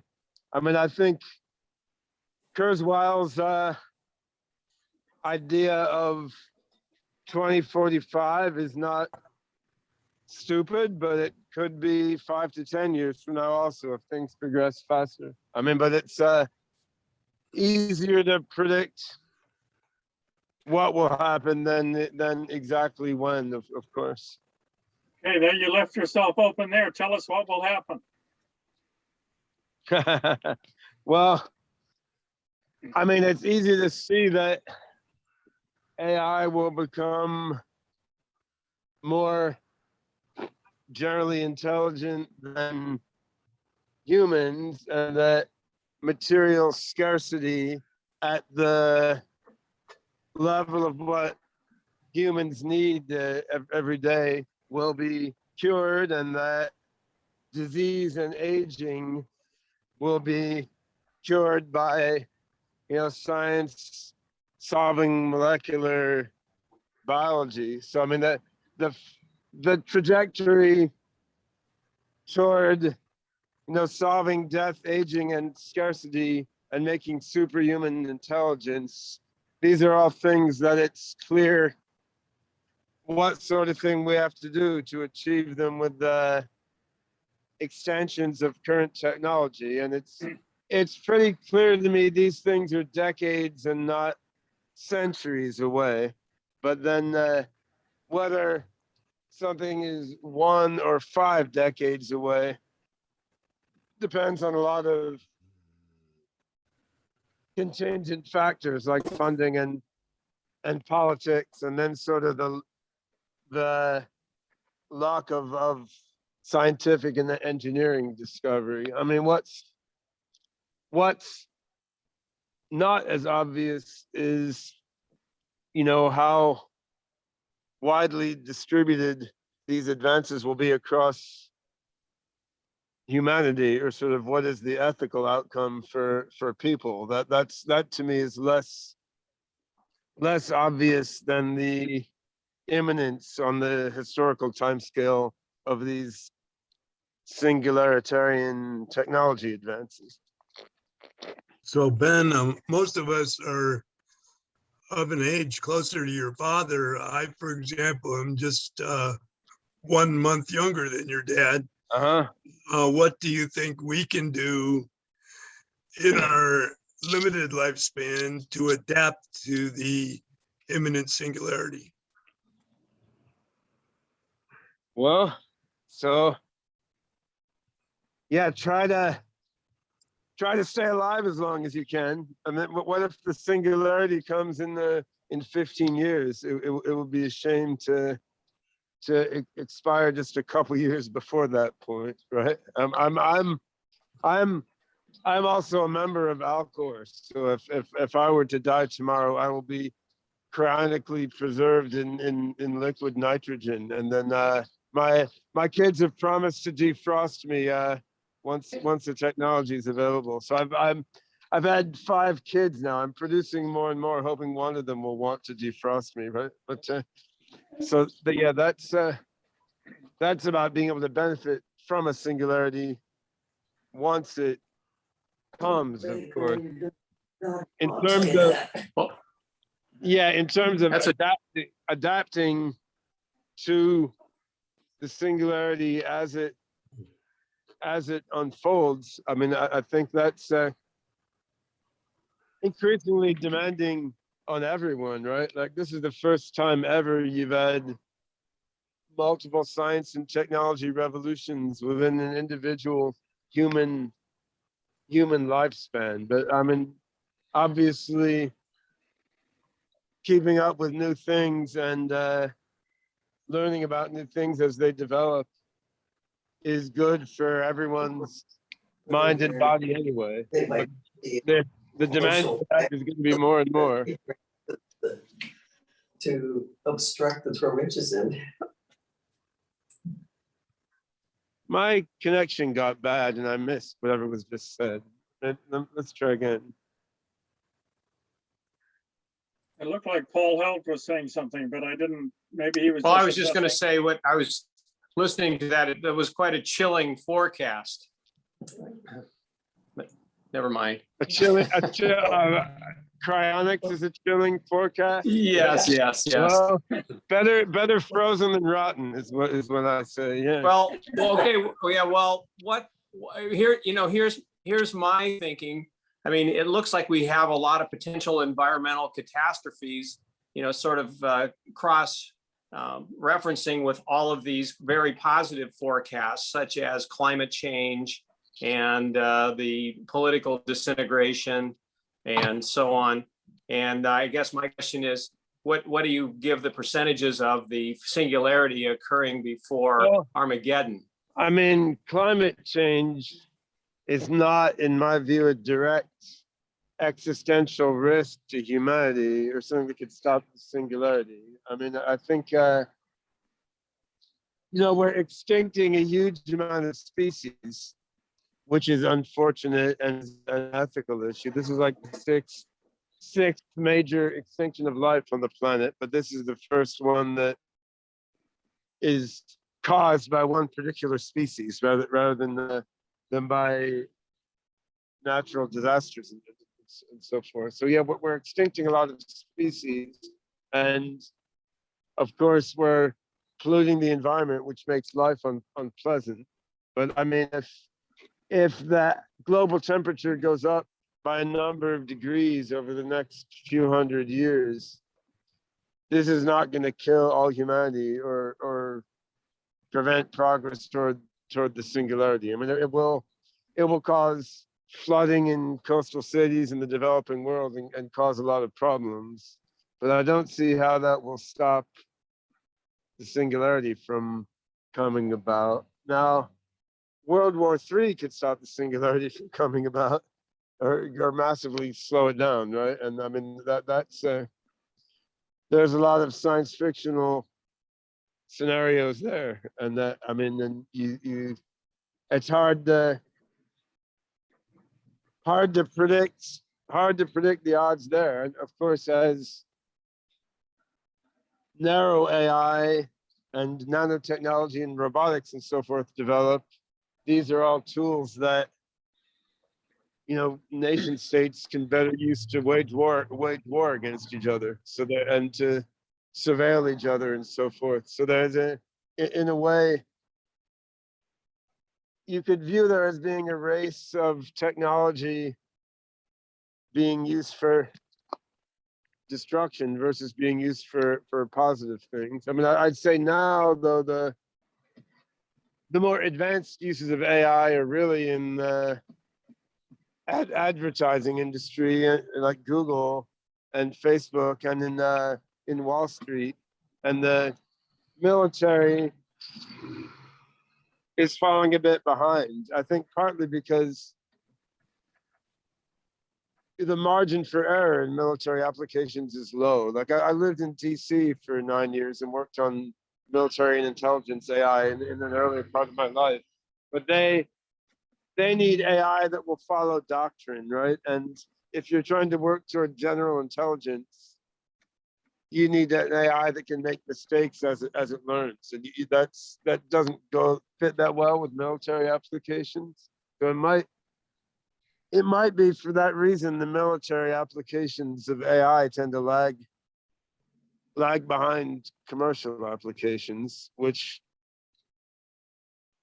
to me is for the better, because I'm not a big fan of any nation's military activity, but depending on your point of view, could be for the worse too, right? But yeah, I'm more worried about the political military catastrophes than the environmental ones in terms of stopping the singularity from happening. Although the environmental ones are a drag to see in terms of polluted air and waterways and stuff.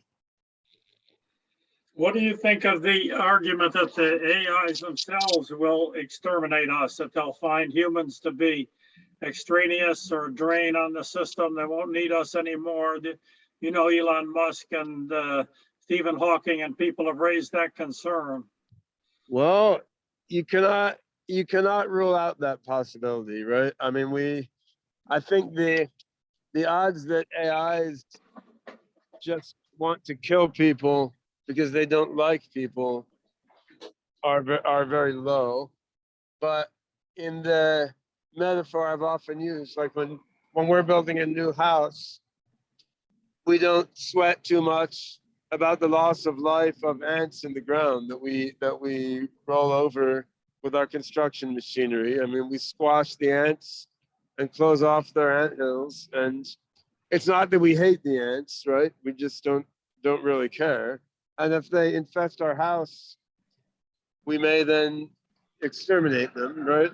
So, I mean, that you can't rule out that possibility that a superhumanly intelligent AI might end up just viewing us humans as lower life forms, the way we think of ants or like rats and mice in our house that we trap and kill, right? Although they're not trying to harm us in any way. I don't see a reason to think that's an extremely likely or inevitable outcome.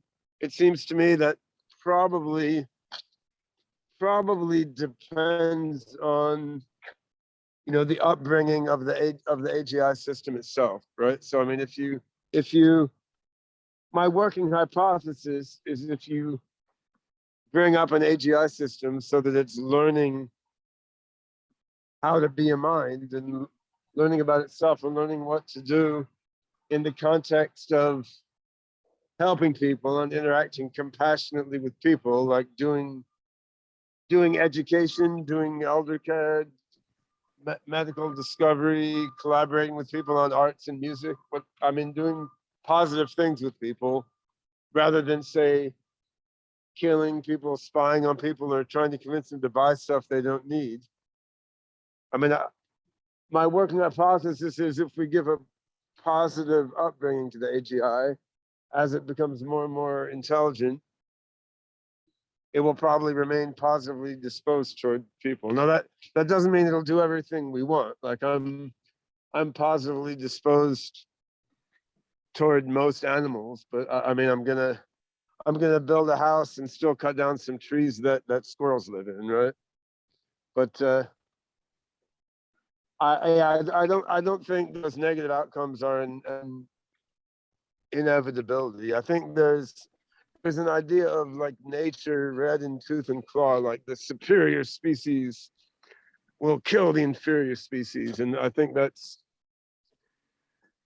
not fully how nature works either. Actually, I mean, there's a lot of symbiosis and cooperation in nature along with the competition, and we're also not necessarily tied to the way that evolutionary systems have worked in nature, because I mean we're very competitive because to the extent we are, because we evolved to survive, but we had to fight to survive in evolution.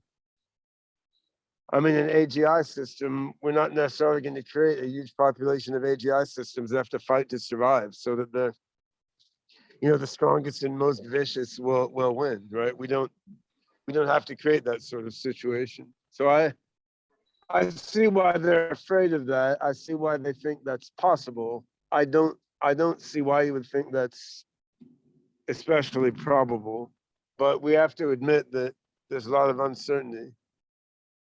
What about the idea that the human beings are not the end of evolution and that we are going to evolve beyond the human race into a new set of beings, maybe incorporate computer technology into our brains, become merged with the computers? I know you're a cosmist. I mean, it depends what you mean by evolution. I mean, if by evolution you mean differential reproduction and mutation, like classic natural evolution by natural selection, I think that's very slow, and that progress via purposeful engineering is just going to be a lot faster than that. Now, I mean, you could view the creation of new forms of intelligence via purposeful engineering also as a form of evolution in a broader sense, right? Like you can say technology is evolving and mathematics is evolving. So I mean, if you view evolution in that broader sense, sure, you could say humans may genetically engineer themselves to get bigger brains and to grow wings and fly around. And I mean, we can brain computer interfacing will happen. So everyone's doing Google searches and reaching out on Facebook just by power of thought through the chip implant in their brain, so that it's easy to envision sort of upgrades and evolutes of humans. I would say cyborgs or upgraded humans are not going to be as generally intelligent as AGIs that are not sort of held back by having a human component. Like think about a human versus a half human, half cockroach or something. I mean, the pure human is smarter. So, and something that's half AGI and half human is going to be slowed down by needing to keep the human fragment of itself in the loop. But that doesn't mean such systems won't exist or couldn't be interesting.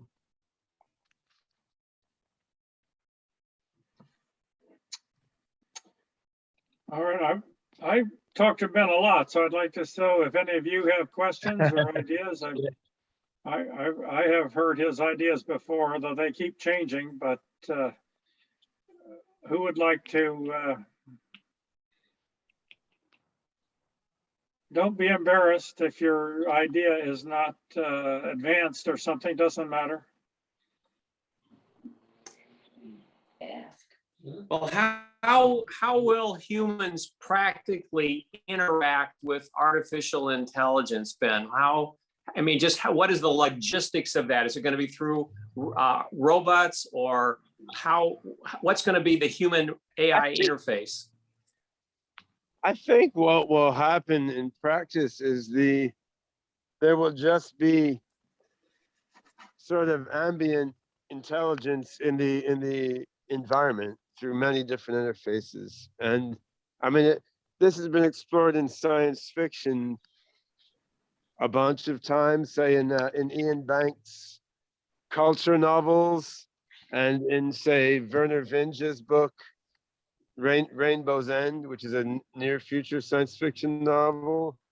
I mean, you see attempts to get there now in things like the Google and Amazon ecosystem, where you have Alexa or Google Home and smart assistants on your phone, and the AI isn't really there, and the smart home like integration isn't really there. But what I think will be the case is, like, initially you'll have tools like this that actually work. So like whether you're in your car or out in the street or in your house or office, like you'll say something, the AI through whatever microphone, and there'll be a lot around, like the AI hears that you said something and responded accordingly. And you'll just assume that that's there all the time, right? And then it will be really weird if you're like in a cave underground and there's no AI to hear you. You'll feel sort of like we feel in power outage or something, right? Like, oh shit, nothing works. What am I going to do? I mean, a next step beyond that will be when you have brain-computer interfacing, and then, you know, instead of saying like, okay, Google or something, I guess you would like think a thought in the direction of the AI, and the AI would know you needed a response from it. And, you know, we're so addicted to our phones, where if we have no phone or have a power outage, we feel sort of at a loss for what to do sometimes. Imagine how you would feel if your brain chip went down and you could no longer direct a thought to the AI, right? That's going to be, you'll feel like a tiny baby whose mom has abandoned it or something, right? So yeah, I think Amazing mind. yeah, in the end, that will just be worked in every piece of ordinary life, sort of like electric power is now, when we don't hardly think about it. Like what do we do if you're not backpacking or something? Everything you do assumes there's some electricity running somewhere, and it's just there and enables everything.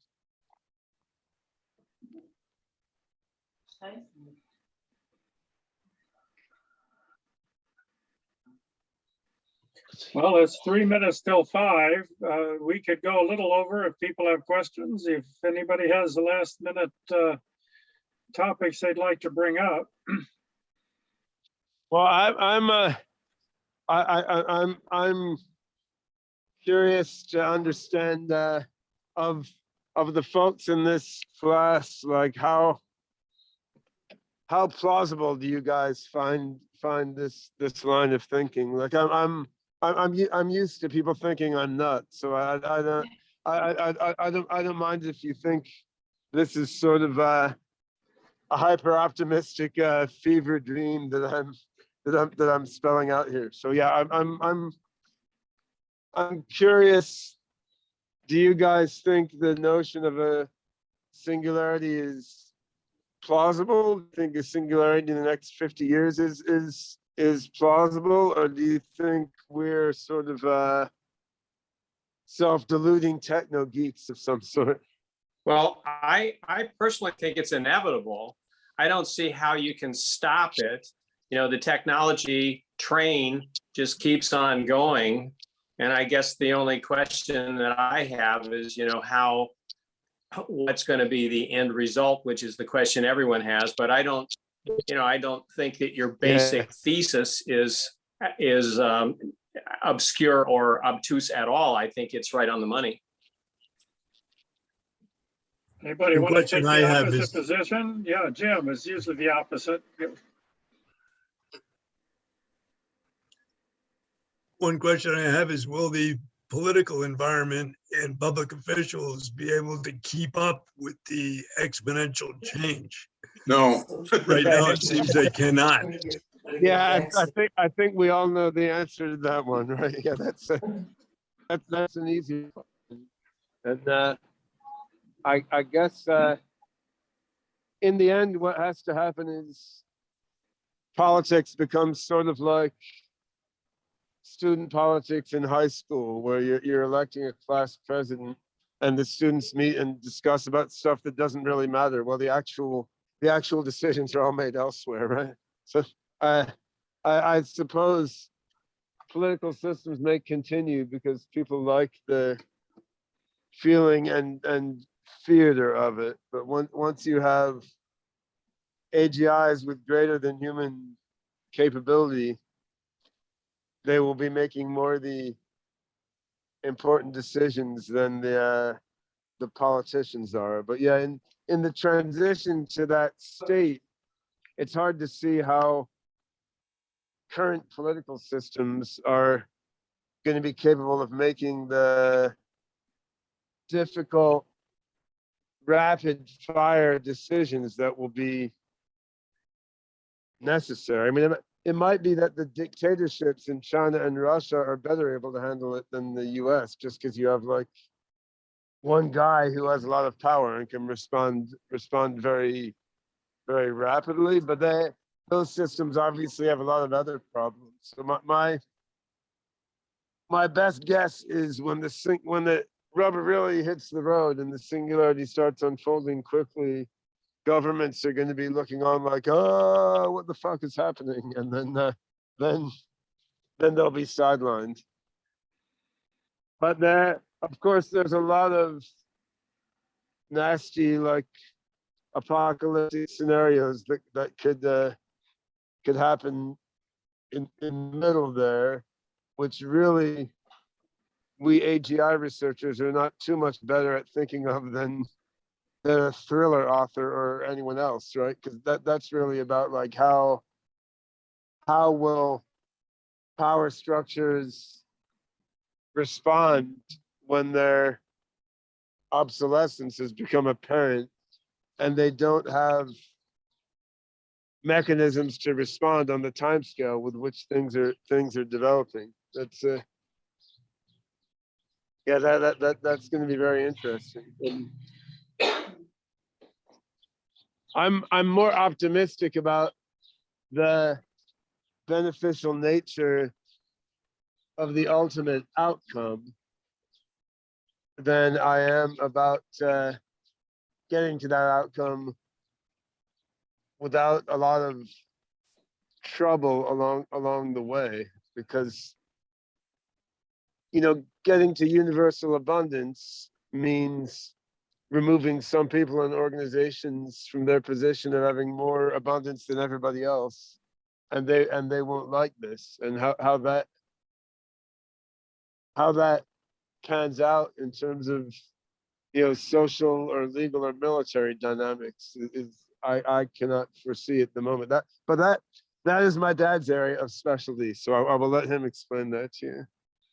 I think you have to rely on a fair level of ethics. by the people who are doing design of artificial intelligence systems.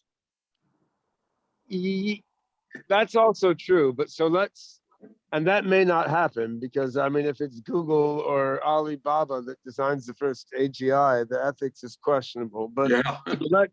let's suppose that AGI is developed in a highly ethical way by people with a high amount of, self-consciousness and self-understanding and little ego, and they develop it open source and try to roll it out in a way that benefits everyone, then it still is evident that rolling out machines smarter than people that can just generate abundance and wealth for all, like that threatens the superior economic position of major corporations and their largest shareholders, and it threatens the power of the countries and armies that have more power in the world now. So the question is, will they try to stop this AI development, even though it's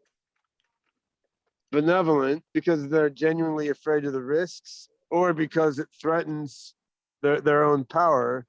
And if they do try to stop it, then what does the resistance look like, right? So there's meat for a lot of science fiction movies there, right? And yeah, my dad has thought through some scenarios like this a fair bit. This really gets in his area of political sociology more than AI research, right? Because the thing is, even if you create a beneficial AGI that will uplift everyone on the planet, there's contradictions in how human society is structured, right? Like if you uplift everyone on the planet by giving them all the material goods they want, then the guy whose ego was based on being 10 times richer than his neighbor will lose that, because everyone is abundant. Now, you might hope they don't care. They're like, well, we're all getting everything we want anyway, so I no longer care about being in a power position. But humans don't always think that way, right? These questions are answered in my forthcoming novel called The Artilec's Dilemma that Ben's been helping me with. I have the vision of how the world will all work out. Anybody who wants to read an early copy, I can send you one. Actually, I've got a first draft, but it's a lot of issues. Our class, however, has come to an end. This is a 4-week class, which I've compacted it to fit into the slot that we had available. There is another class starting. Dave Kress has a class starting in this same hour. So many of you are signed up for that. So I am signed up for that. I'll be attending that one. So I'll see you there. He's going to be talking about free online classes, which are available. And that's also part of the global brain, as we talked about, and so on, that you can get online and find all these things all over the world and benefit from. Yeah, so let me put in a quick advertisement here, actually. So every year since 2006, I've organized a conference on artificial general intelligence, and we usually have, it's a 4-day conference, usually have one day that is oriented toward a general audience and focus partly on these ethical and futuristic issues rather than technical issues. So that conference is coming up, and this year, due to COVID, it's mixed virtual and face-to-face. So it's AGI 2021, and the non-technical general audience day is October 16th. It will be live streamed for free online from the Computer History Museum in Palo Alto. And Ted can send you guys the URL for information. But yeah, you're also welcome to come to Palo Alto and join in person. But it's short notice, so that the internet is a ready and free alternative. And the last panel in that conference is a panel on AI ethics, consciousness, and decentral. Okay, I will get the details on that and send an email out to this group, and maybe to maybe the whole ILR would be interested. Put it on the Facebook site. So Yeah, that's a good opportunity for us. Anybody have any last questions or comments before we wind up for the day? We're sort of a few minutes over time, so. Thank you, Ted, for all your work. It was a wonderful class. You did a Yeah. lot of preparation and we really appreciate it. Thank Maybe you I'll very do- much. We Maybe we'll really do one with a appreciate little it. more Thank science you, fiction Ted. stuff. Thank you, Ben. Okay, good to see Yeah. everybody. Thanks, So long, Ted. Ben. Appreciate it. Yep. Yeah, he's got to go Thanks. get Thanks, my Ben. grandson at daycare pretty soon, so. Yeah, but So long, it's Ben. timeless. Thanks for It's a joining fun- us. All right, long, yeah, thanks everybody. for having me. Always fun.